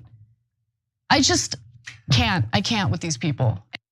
What's worse, slaughtering one person, slaughtering millions of people, or a group of people slaughtering Jesus Christ? So let's reframe the question he asked, which by the way is a disgusting way of framing things because he is essentially justifying the slaughter of millions of people during the Holocaust because he doesn't have his facts right and thinks that, in his words, the Jews killed Jesus. Which by the way, I'm not a religious person. But if you believe in religion, if you believe in the gospel, what he's saying is not true. And I'll get into that in just a moment. But first, I want to get a reaction from you, Ben. Well, I mean, it's the most insane comparison I've ever heard. First of all, there wouldn't be Christianity if Jesus were not killed, and he's God himself and God's son. And so I'm pretty sure what happened to him was part of a plan to happen and was prophesied and predicted and all of that good stuff. You can share more details on that in a minute. But even aside from that, if a God is truly godly, wouldn't one death be far less bad than millions of deaths? Than millions of people not slaughtered? Almost makes it sound too easy to gloss over. Put in gas chambers, burned in crematoriums. I visited Dachau in Germany and was sick to my stomach looking at the still standing crematoriums and gas chambers. I stood there in the chambers where my family was brutally executed for zero reason other than the religion they were born into. How people like this with their dark, shadowy followings of disgusting human beings, subhumans, are allowed on any platform is so inappropriate and so disgusting. Those platforms should be ashamed of themselves. They should root this out as their highest priority. Any hate, whether it's against Jews or any group. I mean, it's something I see often with hateful people who like to hide behind religion to provide cover for their hate, right? And in this case, that's exactly what he's doing. Like at the end of the day, he just hates Jewish people. Like that's what this is really about. And it's not just Jewish people. I mean, I had the unique displeasure of having to look at his content and get a better grasp on who he is and what his beliefs are. So he considers himself a pro-choice conservative, one of those guys, right? But not pro-life when it comes to the slaughter of millions of Jewish people during the Holocaust. That kind of pro-life ideology doesn't extend to individuals he dislikes. Pro-life conservative, you mean he is, right? Yeah, he claims he's a pro-life conservative. Oh, you said pro-choice. I just want to correct the record. Oh, I'm sorry about that. I misspoke. Yeah, he thinks he's pro-life, except he just advocated for the slaughter of millions of people. He provided cover for that and used his alleged religion to hide behind, as he's spewing his disgusting hate. And like, let's actually look again. I'm not religious. I grew up going to Sunday school, so I'm familiar with Christianity. That's what I was raised into. But I'm now an atheist. So I think the idea of using religion as the excuse to slaughter people is so ridiculous and so unbelievably hateful. But here's what the reality is, okay? You referenced a little bit of it, Ben, but I want to get into more details here because this is a myth. It's deicide, and it is a myth associated to deicide. Now, historians and Christian leaders have agreed that the claim is baseless. They have agreed. Like people who actually know what they're talking about, people who know the gospel inside and out, say this is complete BS. In the New Testament, Jesus is said to have been tried in a Jewish judicial body called the Sanhedrin before being turned over to Roman authorities. Time and time again, these circumstances have been cited as proof of Jewish deicide. Now, one of the earliest and clearest examples appears in Matthew chapter 27, verse 25, written several decades after the events. In fact, between 40 to 70 years after the events, when Pontius Pilate second guesses his decision to have Jesus crucified, Jews are caricatured as a bloodthirsty lynch mob. But most scholars agree that the Gospels were written some 40 to 70 years after the crucifixion, and this narrative is patently false. Okay, while certain leaders in the local Jewish community felt that Jesus's teachings were politically subversive, experts have gathered that Jesus was not perceived as particularly threatening or enraging to the Jewish people around him. The Romans killed Jesus for treason and rebellion, by the way. Modern readers misinterpret the trial of Jesus as a conflict between Jews and Christians, but this does not square with the Jewish origins of Christianity or with the fact that Christianity emerged years after Jesus's death. The only non-Jews present in the story of Jesus's crucifixion were the Romans. In fact, so that's from the Anti-Defamation League. Slate had a piece back in 2001 that provides even more clarity on this. And they write, because the Jews were rebelling against the Romans, a repudiation of Christian kinship with the Jews could be politically advantageous. It is for these reasons, the scholars argue, that the Gospels, one, assign primary blame to the Jews, not the Romans, and two, sympathetically portray Pilate. I don't know if I'm saying that correctly. Pilate, that's right. I looked it up and I forgot immediately. You're right, Pontius Pilate. You are not religious, Pontius no one blames you for this. Who is described in other ancient texts as a cruel despot. Additionally, many scholars have stressed Jesus's identity as a political subversive, which would explain why the Romans chose a means of execution, crucifixion, usually reserved for insurrectionists. And there's more, including the fact that the Catholic Church has rejected the myth as well. Pope Francis said that the myth is false and is not supported by scripture. And then final graphic for you. The Catholic Church under Pope Paul the Sixth finally discredited the notion of Jewish deicide in 1964 in its declaration on the relation to the church to non-Christian religions, published by the Second Vatican Council. In no uncertain terms, the declaration states that the crucifixion of Jesus cannot be charged against all the Jews without distinction, then alive, nor against the Jews of today. I mean, look, at the end of the day, what that guy advocated for or provided cover for was the slaughter of 6 million Jewish people. That's what he did. And it wasn't just Jewish people who were killed during the Holocaust. Let's be clear about that. But they were one of the main targets. And people are still experiencing the overwhelming pain that came with that insane tragedy that happened in the world. And all these little creeps are coming out of the woodwork, coming out from the shadows to share just how hateful they really are. And they're using religion to hide behind it. 100%, Anna. And my inbox has been filled since I on the main show on Friday went off on Kanye and his insane, despicable anti-Semitism and the cover provided for him by Trump and others. My inbox has been filled. Now, thankfully, overwhelmingly with kind people showing support and saying that it brought them to tears and they feel so terrible and they are there as an ally with the Jewish people and have our backs. But I've gotten dozens of hate-filled, disgusting, anti-Semitism, horrible jokes making light of murdering and committing genocide against the Jewish people, like disgusting jokes in my inbox with crying, laughing emojis, just mocking to my face the murder of my own family. Yep. What has anything that happened in the Bible to do with modern day? Even if a Jewish person did kill Jesus, which apparently has been discredited, even if so, you don't hate on the descendants of that religion thousands of years later.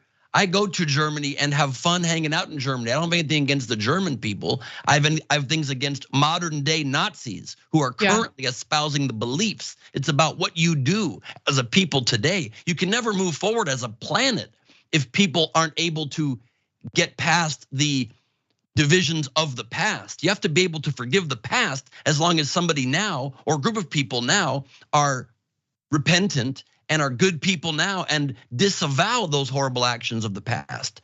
And if they do, they can be your full allies and best friends and partners and romantic partners and whatever you want in life, whatever you need. When people hold on to these past beliefs, that's when there's a bridge you can't cross. And worse still, when they espouse it and still make cover for it and normalize the behavior of the most disgusting elements in our society, it just cannot be allowed anymore. And it still happens. It is still happening. You know, I'm sorry to continue calling out comedian buddies of mine, but this comedian that I've been friendly with, Tony Hinchcliffe, is doing a show coming up in LA, and his poster, it's called Tony Hinchcliffe and People Are Still His Friends.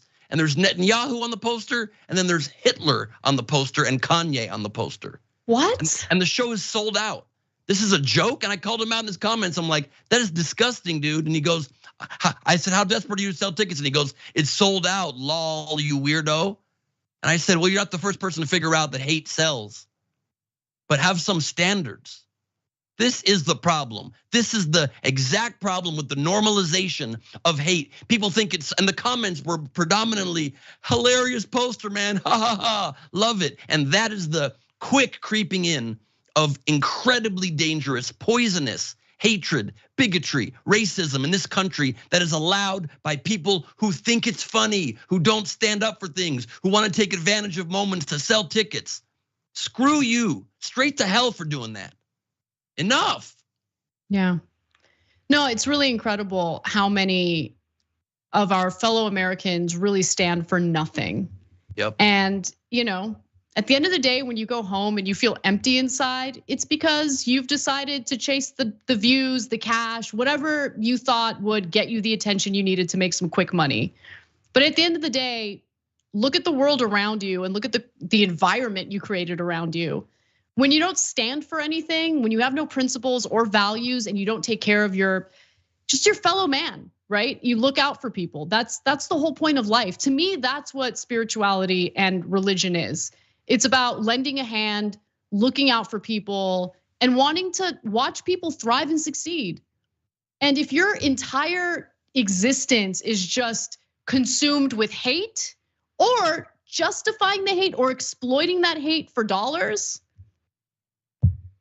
you make the bed that you're gonna sleep in. Yes. And I wouldn't wanna sleep in that bed. That is what gets you into heaven if heaven exists. Obviously, I talk about this in my special, that whole segment about God's gonna care if you got his name right.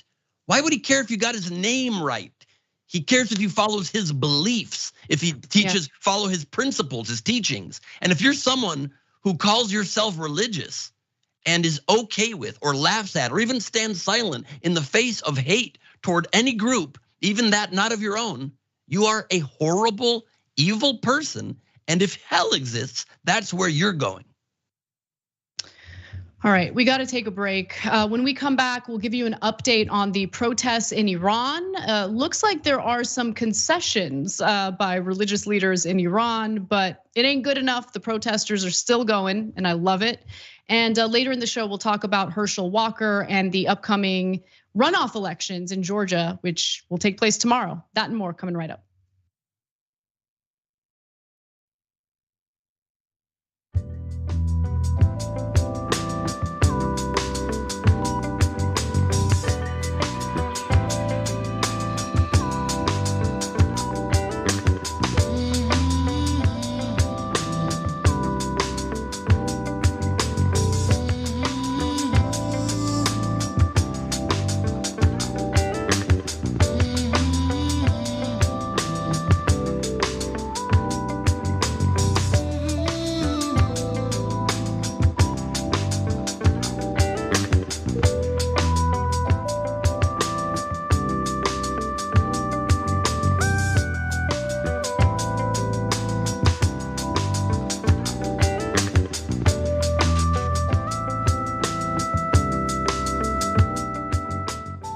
Jan Bongino writes in our member section and says, you are not a truly religious person if you think what Hitler did is okay, period. You're a liar and just trying to use religion to make you not feel like a piece of crap human you are. Exactly. No, you're exactly right. I mean, there are plenty of people who hide behind religion in order to espouse their hateful rhetoric. And I think this is a great example, but there are consequences to it. I mean, over the weekend, my best friend, she's really my sister. I mean, I love her and I can't even imagine not having her in my life, okay? And she was sending me videos of anti-Semitic stuff that's been going on, including group of men, they're in front of like what looks like some sort of stadium and they're spewing hate against Jewish people, and someone confronts them and they have no problem just openly saying, the worst, most hideous anti-Semitic things, and she's scared. Because we've already seen, attacks on temples, synagogues. Anyway, we got to look out for each other, guys. I know that we have an audience full of really wonderful people who do just that, but definitely look out for each other. I don't even know what else to say. It's just, I can't believe we're at this place in this country. All right, let's go to our YouTube members. Scott Ward became a member. Thank you for your support. Lonnie Gray also became a member. Paula Faust, and thank you for being a member to all of you. Moondragon gifted 5 TYT memberships. Thank you. And Lorraine Witt became a member. We got a comment from Iki Taku who says, I remember watching you guys in the old studio, how times have changed. Mark Goggins says, polyamory is the only way millennials can afford to buy a home. I would rather just not buy a home. I don't want no one's touching my husband, okay? Okay. All right, Explore Infinity says, I don't understand their end game in attacking Hunter, seems kind of weak. Yeah, like who cares? Unless like there's any evidence of using Biden to like do something shady, and there hasn't been any evidence of that. So like, why do I care? I don't. Yeah, it's like president. Yeah, it's like Roger Clinton. Like, who cared when Bill was president? It was just a funny story in the Inquirer. Roger Clinton arrested again for doing drugs on top of a truck or something. There was a story today about like Chris Christie's niece like getting rowdy on a Spirit Airlines flight. I'm like, I mean, more than rowdy. She was biting people, biting cops, and getting arrested. But it's not Chris Christie. You're not in charge of your relatives. Yeah, exactly. All right, we've got Lars Nilsson who says, it was Vincent James or Mel Gibson who watched Anna talking about Kanye West, another person who accused the Jewish people of killing Jesus. Yeah, I mean, Passion of the Christ. I feel like that's what the narrative was in that movie. All right, we got to get back to the show. See you there. Speaking of people getting drunk.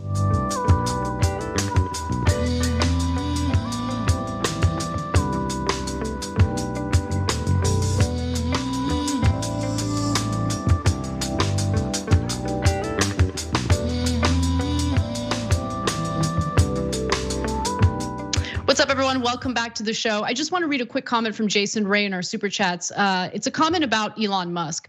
A capeless hero needs to release the Twitter files on Elon's. Oh, sorry about that. So no, Capeless Hero is not Elon, but a Capeless Hero needs to release the Twitter files on Elon's price fixing and shenanigans with crypto Ponzi scheming. Do you remember back in the day, Ben, when Anonymous would do some pretty interesting work? The hacktivist group. I do. I loved them. Yeah, what happened with that? I don't know. They kind of seem to have fallen off. I don't know. I know some parts of the Iranian protests they were using videos with the Guy Fawkes mask, but I don't know what happened to the actual group. Yeah, so I might dig into that. I'm curious. But anyway, for now, since you mentioned Iran, we do have an update on that. The Attorney General saying at a press conference the feared morality police, who for decades have enforced a severe dress code on the women of Iran, has now been disbanded. Activists are skeptical, saying the morality police had already been forced off the streets by demonstrators. The Iranian people managed to shake the regime, and that's why they come up with the idea saying that, okay, we can think about getting rid of morality police. Is Iran really going to get rid of its morality police? Well, for anyone who's thinking about celebrating, you should probably hold on that and be skeptical, because as we've been reporting, there have been mass protests in Iran for weeks now following the death of 22-year-old Mahsa Amini, young woman who died in religious police custody because she allegedly wasn't wearing her headdress correctly. She was alleged to have died of cardiac arrest when there's reason to believe she was actually beaten to death when she was in custody. 22-year-old healthy young woman is not going to die from cardiac arrest. It's not natural causes that caused her to die. Now, the Attorney General for Iran has signaled that the country's morality police, who was responsible for Mahsa Amini's death, have been disbanded. For more on that, though, why don't we hear from a journalist that's been following these events closely? What happened today was not a formal declaration.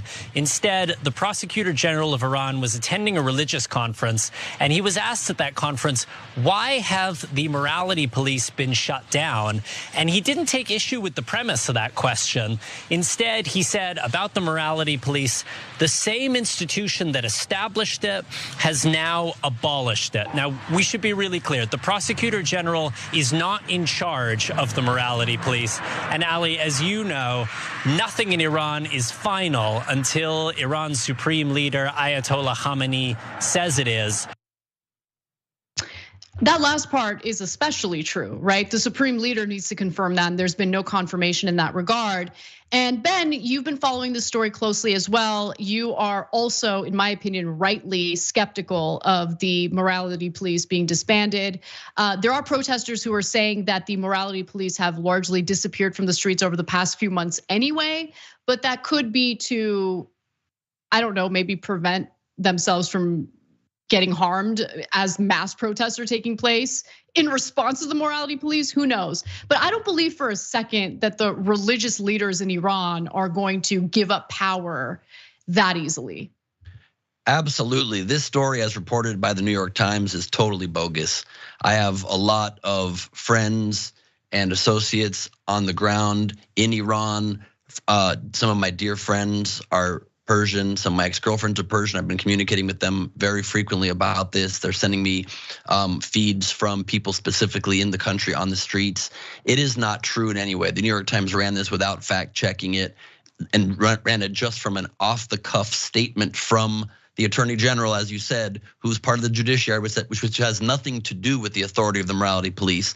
Obviously, no police force or branch of the government is disbanded based on the Attorney General whimsically saying something during a speech. And even he didn't say they were abolished directly. He also went on to say they were moved from where they started. It could be interpreted that they moved offices, they moved where they are. And part of the reason why they're not on the streets as much is, yes, they've been pulled back to some degree because of the huge scale protests for months now, absolutely, but also because many of them have shifted into just being the security forces that are arresting protesters en masse. Over 18,000 people being wrongfully detained. And during the distraction of this story, of the last 24 hours, what has instead happened is people have been sentenced to death. Children have been sentenced to death, people under 18 in Iran for these kind of protests. And the real reason that it seems they are doing this bogus story and the Western media is eager to run with it is because there are planned 3 days of nationwide strikes in Iran today, tomorrow, and the day after, supposed to shut down the economy, to finally show the regime, the Islamic Republic, that they will not take it anymore. And they're trying to distract the narrative.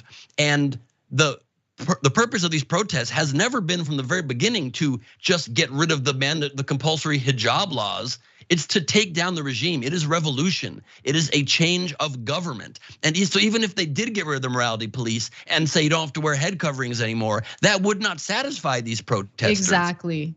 And the other major reason too, Anna, that they're doing this now as well is on December 14th, if you remember, the UN Council is supposed to be deciding whether or not to keep Iran on the Commission on the Status of Women, which how could they have ever been on in the first place? Such an oppressive, misogynist regime that keeps women down at every possible chance. And so they're trying to show, oh, we're reasonable.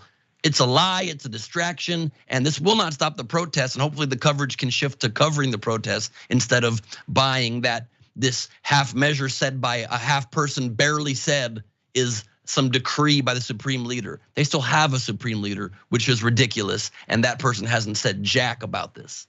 Yeah, exactly. I mean, the only thing that would make it clear that the country is really shifting away from religious rule is if they did away with the kind of power that the Grand Ayatollah has, that the religious leaders have. I mean, it's so obvious that this is a bit of a trick to kind of appease the protesters and get them to calm down, not engage in any kind of strike that would further, obviously harm Iran's economy, which isn't doing so well to begin with. And I do want to say, Iranian state media is also contradicting the attorney general and his statement. One state television channel, the Arabic language Alam, said that the comments had been taken out of context. And other state channels said the government was not backing down from the mandatory hijab law. And you're so right in noting that it's not just about the morality police. It's about the way that government is structured, the insane amount of power the religious leaders have, and the control they have on people's intimate lives. The lack of freedom that people have to live their lives as they see fit. And also for his part, Mr. Montazeri, and Montazeri is the attorney general, said on Saturday that the judiciary would still enforce restrictions on social behavior. So wait, why are we talking about this at all then? If they're still going to do what they've been doing, simply saying like, yeah, we've kind of maybe disbanded the morality. That's not good enough. So that's exactly what a lot of people have been saying too, is that now when early in these protests, they were hoping Western media would cover it. Now they're hoping we don't cover it, specifically because we're so eager as a whole, as a mainstream media to cover that the Iranian regime that's been horrible for so long suddenly is supposed to be this great regime that has come to its senses. Here's a direct post on Twitter from somebody on the ground there too, from Masih Alinejad, who wrote, "This is the real news in Iran. Amusement center in Tehran was closed yesterday after a photo of its employee without hijab went viral on social media. Tehran's prosecution has opened a case against her." So if morality police had been abolished, you'd think somebody not wearing a head covering would be just fine. So we need to be covering the story as much as we can, but covering it from a very critical angle against this repressive, terrible regime, and trying to help the Persian people, the people of Iran, achieve the change that they desperately need to be able to live in a free society finally. It's long overdue. All right, I'll let you have the last word on that. We're gonna take a brief break. When we come back, we should get into the runoff elections that are taking place in Georgia tomorrow. And Herschel Walker has decided to speak again, and it didn't work out so well for him. So we'll tell you what he said and more when we come back. Surprise. Right.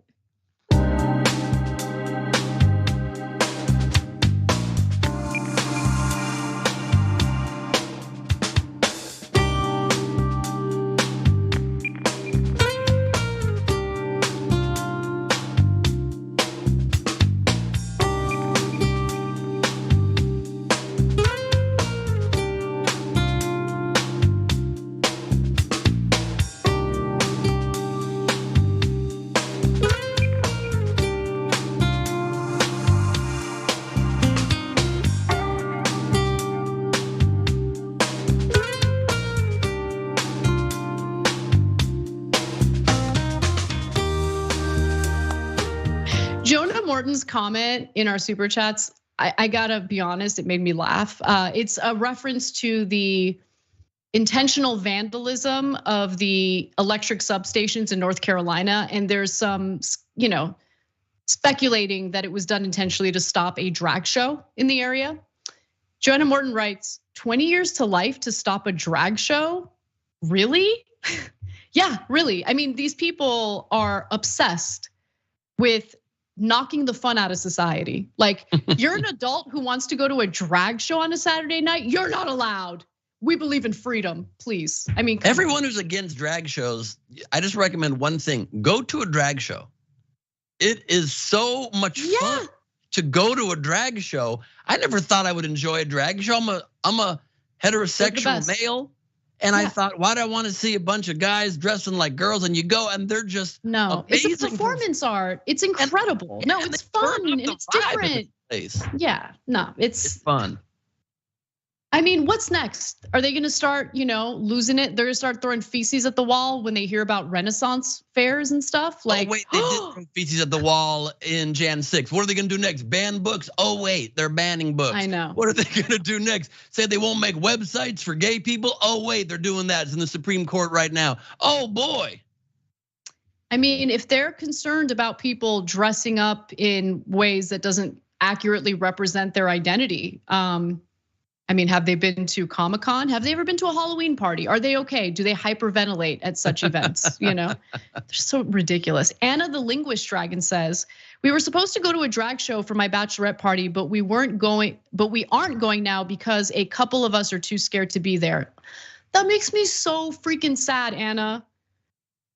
I wish I were your real life friend and could go with you and make you feel comfortable going and having a good time. Because there ain't no way right wingers are gonna stop me from living my life. Okay, I'm not afraid of them. And I don't think you guys should be either.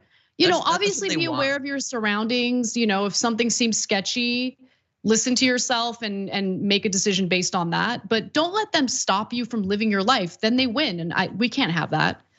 100%. Nicolette writes in and says, my husband and I are signing for a home on Friday.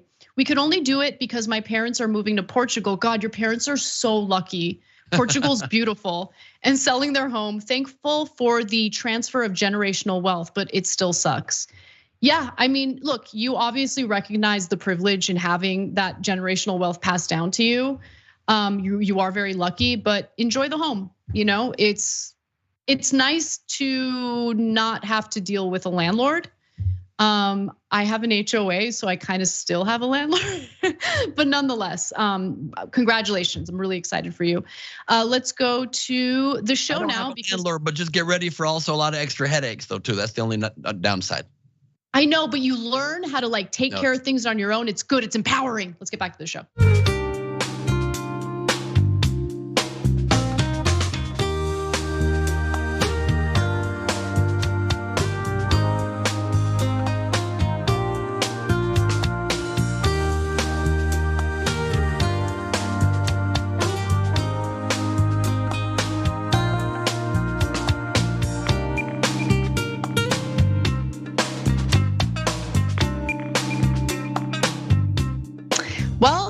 The runoff Senate election will take place in Georgia tomorrow, so it only makes sense that we talk about Herschel Walker. So let's get to it.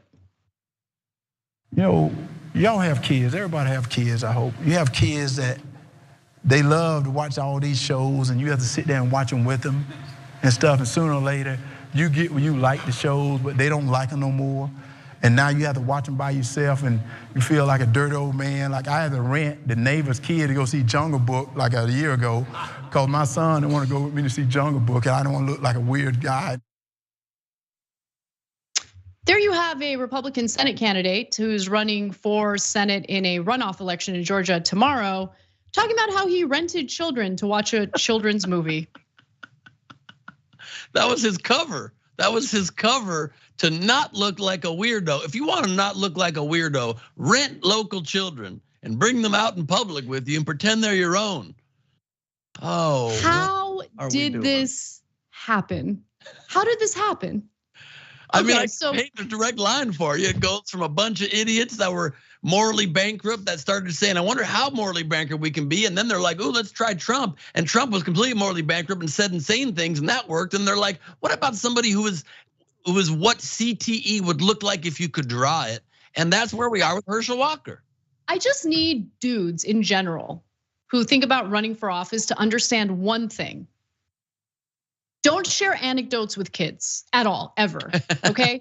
More often than not, it doesn't work out for you, it creeps people out. I mean, look, I don't mean to compare Joe Biden to Herschel Walker because I think Herschel Walker is on another level. But when Joe Biden was talking about kids playing with his leg hair when he was like a lifeguard at the pool, it's like, don't do that. That was very creepy Don't speech. do that. Very strange. Yeah, that's not good, that's bad, that's very Your bad. anecdote should be about your own children. And Yeah, even that that's it. Herschel Walker should not do, because his own children then go on rants saying, I do not respect my father at all. He threatened to kill us. So there's in that instance even a second warning for Herschel Walker. He shouldn't tell stories. He really does his best when he has Ted Cruz and Lindsey Graham on each side of him doing the talking, and then he talks about how important. Oh, I mean, no, but it's slightly better. And then he chimes in real quick. I just wanted to quick before we're out of time, Sean. This erection is very important. And then Exactly, that's what I was gonna say. I mean, the man had erection on the mind as he's sandwiched between Ted Cruz and Lindsey Graham. He's not doing himself any favors. Anyway, but let's move forward because that's not the only bad thing he said on the campaign trail recently, okay? Because he said a lot of questionable things on the campaign trail, but as of late, there was the video that we just showed you, but there was also this interview that he did with Politico that has me reconsidering whether he even knows what he's running for, right? So in this interview with Politico, it didn't appear that he knew what he was running for or the stakes of the election, which again will take place tomorrow in Georgia. This is the runoff election between Herschel Walker and the incumbent Democrat, Raphael Warnock. Now, he says they're not less motivated, meaning voters. They're not less motivated because they know right now that the House will be even. So they don't want to understand what is happening right now. You get the House, you get the committees, you get all the committees even. They just stall things within there. So if we keep a check on Joe Biden, we're just going to keep a check on him. He's running for the Senate, not the House. And Republicans have already taken control of the House. Also worth noting that even if Herschel Walker wins the runoff election in Georgia tomorrow, Democrats will still have a very slim majority because they already have 50 senators elected. And obviously Kamala Harris would be the tie-breaking vote, which doesn't even really matter because they still have the legislative filibuster because the Senate is meant to do nothing for you. Anyway, so I wanted to give you that context because it seems like he's kind of unaware of like what's going on or what he's running for. I'm surprised by that. I've been impressed with this campaign the whole way through to this point, and the fact that he's just must be tired during these last few days where he only did 2 events and Warnock did 6 events. But he's used to playing football and not necessarily using his words so much. I find it also very offensive I don't know how he doesn't find it offensive that the button that Lindsey Graham keeps wearing next to him and they keep chanting at his rallies is "Run, Herschel, run," which is comparing him to Forrest Gump, the famous "Run, Forrest, run." And they're comparing his candidate for the Senate to a man with all respect to Forrest Gump with mental disabilities. And that's the slogan they chose. And he doesn't get that that's offensive. And also in Herschel Walker's defense, maybe he is also running for the House. Maybe he's running to be allowed back into his own house. Maybe his own home has voted him out and he's trying to get back in there. There's no other way to understand what he's talking about, except for the very important fact that he's right, even though he said the wrong words. The Senate committees will be decided on this election. That is the major thing really that's gonna be decided. Like you said, there's still a supermajority that the Democrats do not have to get most legislation through unless Joe Manchin has some sort of come to Jesus moment. I mean, he's already really into Jesus, and he won't. But the committees will now be 50-50 unless Warnock gets reelected and beats Walker. Then they'll have a majority and they'll be able to at least advance legislation for votes. and much easier. So it is important, and I do hope it is important. You're right. I mean, it is important to advance legislation out of committees so it can die on the Senate floor. Correct. Because of that arbitrary legislative filibuster that requires 60 senators to vote in favor of legislation in order for it to pass. Look, the Senate is intentionally set up in a way to ensure that nothing gets done. And unless something changes about the way that system is structured, we're gonna keep running into the same issue over and over again, where Democrats will be like, what can we do? What can we do? Yeah, I know, what can you do? I mean, when you guys have the power, when you control the levers of power, you can do away with the filibuster, but they're unwilling to do that because they love that convenient excuse. All right, one more video from Herschel Walker's campaign events. This is another one where he really does demonstrate just his deep, unbelievable intelligence. Let's watch. He trying to tell us we can go to our enemies to ask for anything. Do they know the definition of enemy? I'm gonna tell you the definition of an enemy because I've been reading, man. I've been reading. People that go to the University of Georgia can read, and I can tell you this right there. Enemy means somebody that don't like you. They don't even know the definition of secure either. Secure meaning it gotta be locked up, meaning nobody can get in, it's tight. They don't even know that definition. They're bringing pronouns in our military, and I'm like, what the heck is a pronoun? I'm sick and tired of this pronoun stuff. Are you tired of this pronoun stuff? What I'm gonna do for this senator, I'm gonna get him a pronoun. His pronoun is former senator pronoun. I remember him on this podium. He was on this podium saying, to be a senator, you gotta know some stuff. I'm gonna tell him he don't know no stuff. I'm telling y'all the stuff he don't know. Herschel was such a great speaker, and I think a lot of people don't realize how smart he is.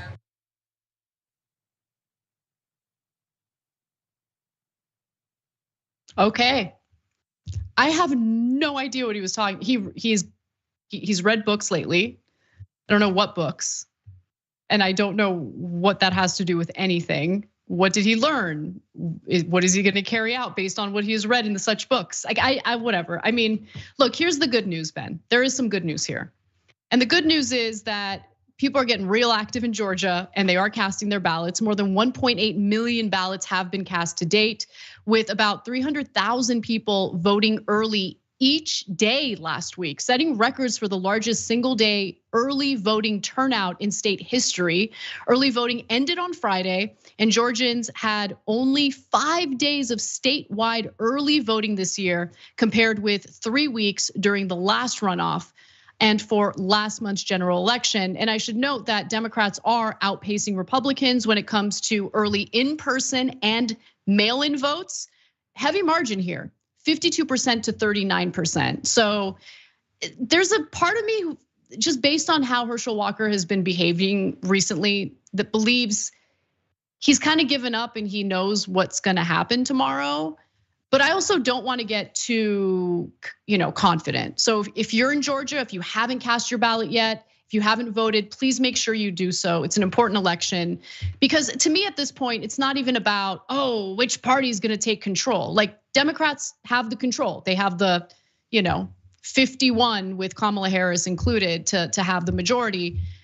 But Herschel Walker is not fit to be a senator. It has nothing to do with his political ideology. It has everything to do with, you heard it, you saw it, you know what I'm talking about. He's not fit to be an elected official. I don't agree, Anna. I watched that last speech and he convinced me finally to get on the Walker train, because when he said he looked up the word secure and that it means keeping stuff safe like you're hugging it, and then enemy means people who are against you, I realized he understands the dynamics of power, and it's kind of a carrot and stick situation, and he knows stuff, and Warnock doesn't know stuff. He's going to tell you the stuff that he doesn't know, and by telling you the stuff he does know. And those are words I'm up there with, like, the only thing to fear is fear itself, and that's not what your country can do for you, but you can do for your country. I'm going to tell you the stuff he don't know, and I'll take what I do know. And I think that's amazing. So yeah. I'm on board. It is, of course, very important, as you're saying, and we need to make sure people come out, because also it'll help be more likely that Democrats then can take the Senate in 2 more years when they have 1 extra seat for 6 years. All right, let's end the show with a controversial topic, and I'm curious what you think about this, Ben. a motivational speaker was flying across the country with her son, a 15-year-old, and they were going to take part in a children's speaking competition when she noticed that someone sitting in the row in front of her was watching something that she felt was deeply inappropriate. Now, the woman in question here is Lakeisha Fleming, and she drew attention to the following. It happened after we settled in for our flight. I started looking through the options for in-flight entertainment. As I looked at my screen, I could see the one in the row in front of me. I saw a nude sex scene in clear view. I positioned myself to cover the opening between the seats, obscuring his view, meaning her 15-year-old son's view of that screen. Now, she clarified that the passenger was in fact watching the content on the plane TV, the seat back screens that oftentimes you'll find on these flights, and it was not on the person's personal device. And to her dismay, she later learned that there was really no solution to the problem. She says that once the sex scene ended, I went to the flight attendants to ask for help. They offered to move our seats. Even then, they said someone else could play that same content. So she actually wrote a complaint to the airline company, and she's trying to get some solution here, right? And here's her argument. She said, when I emailed the airline's executive office, I pointed out that at least one study found a correlation between adolescent exposure to sexually explicit content and risky sexual behavior in emerging adults. And the corporate offices didn't really offer her any solutions. They didn't apologize. And she's pretty furious about that. Okay, I'm gonna stop and ask you to comment, Ben, because look, I don't know about the study that she provided to the airline company to make her point, but she's got a 15-year-old son, and I love you, but your son has seen porn, okay? I'm 1,000% sure I would bet my entire life savings on it. And I'm not saying that to insult you. I'm saying that because it is literally the world that we're living in. It is everywhere. It's hard for a 15-year-old boy to ignore it. That being said, I do think that she raises an interesting point, because what if you're on a plane with what if I'm on the plane with my 5-year-old niece? I always think about my 5-year-old niece. Do I really want her to see a nude sex scene on a screen in the row in front of us? I don't actually. So what do you do about this? Firstly, I would just like to say in my defense, I hadn't seen Basic Instinct in a long time, and I had a 5-hour flight and time to kill. I don't know who's sitting behind me. I'm not gonna be creepy and look behind me and see if there's kids back there. I got to watch my sexually explicit content. Time's running out. You start landing, the plane map shows you got a little bit of time left till you land, and they're gonna cut you off. Obviously, that wasn't me, for those who don't understand sarcasm. And I agree, it's an issue. How badly does somebody need to see the R-rated movie that they can't do that on their private time? No, but badly, Ben, badly. That's the thing. So I understand anyone who might disagree with the discomfort that I'm expressing when it comes to children on the plane. But okay, so it's happened to me a few times actually. Obviously it's not that I'm purposely picking the R-rated movies. I'm picking the movies that I'm interested in watching, not knowing what kind of scenes are in that movie because I haven't seen it before, right? And there have been a few times where the movie has an explicit nude sex scene, and I get uncomfortable because I'm like, are people watching me watch this, which kind of creeps me out. But more importantly, I am concerned that there are kids around. I'm like, what do I do here, right? What if there is a family right by me and they can clearly see my screen? Yeah. I don't know, it makes me uncomfortable. I feel bad for the parents who probably don't like the fact that that's on the screen. It is a little bit of a difficult situation. There have been some suggestions to maybe blur out those scenes on the planes. There have been some cases where that has happened.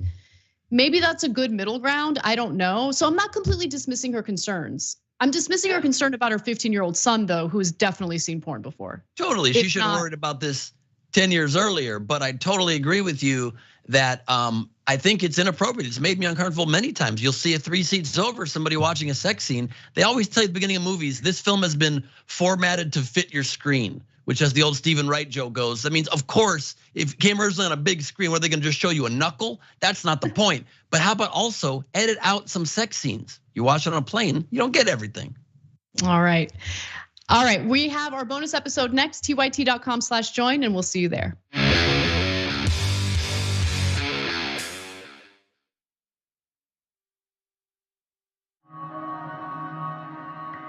The concept of the Young Turks means the audience, they are the Young Turks. They are the go-getters. They are the ones making the emphatic change happen in their local community. The reality is that we've always, young and the not so young, we've always cared about news. But when you do not see the messengers of the news look like you, when they do not share your experiences, exposures, and environment, and there's a disconnect between you and the news. I lecture in mass communications. One thing I tell all of my students, there is no such thing as non-biased news. It never has been. Non-biased news has always been an illusion. Let's go back to the 60s and 70s, where people would say that was the purity of non-biased news. News has a segment. That segment has a time. That time, you must do your story and be finished. That means the producer, the writer, the orator has to take out what they don't think is important and only leave in what they believe is important. They have a limited time to tell the story. They do not have time to tell everybody's version or everybody's side. And they get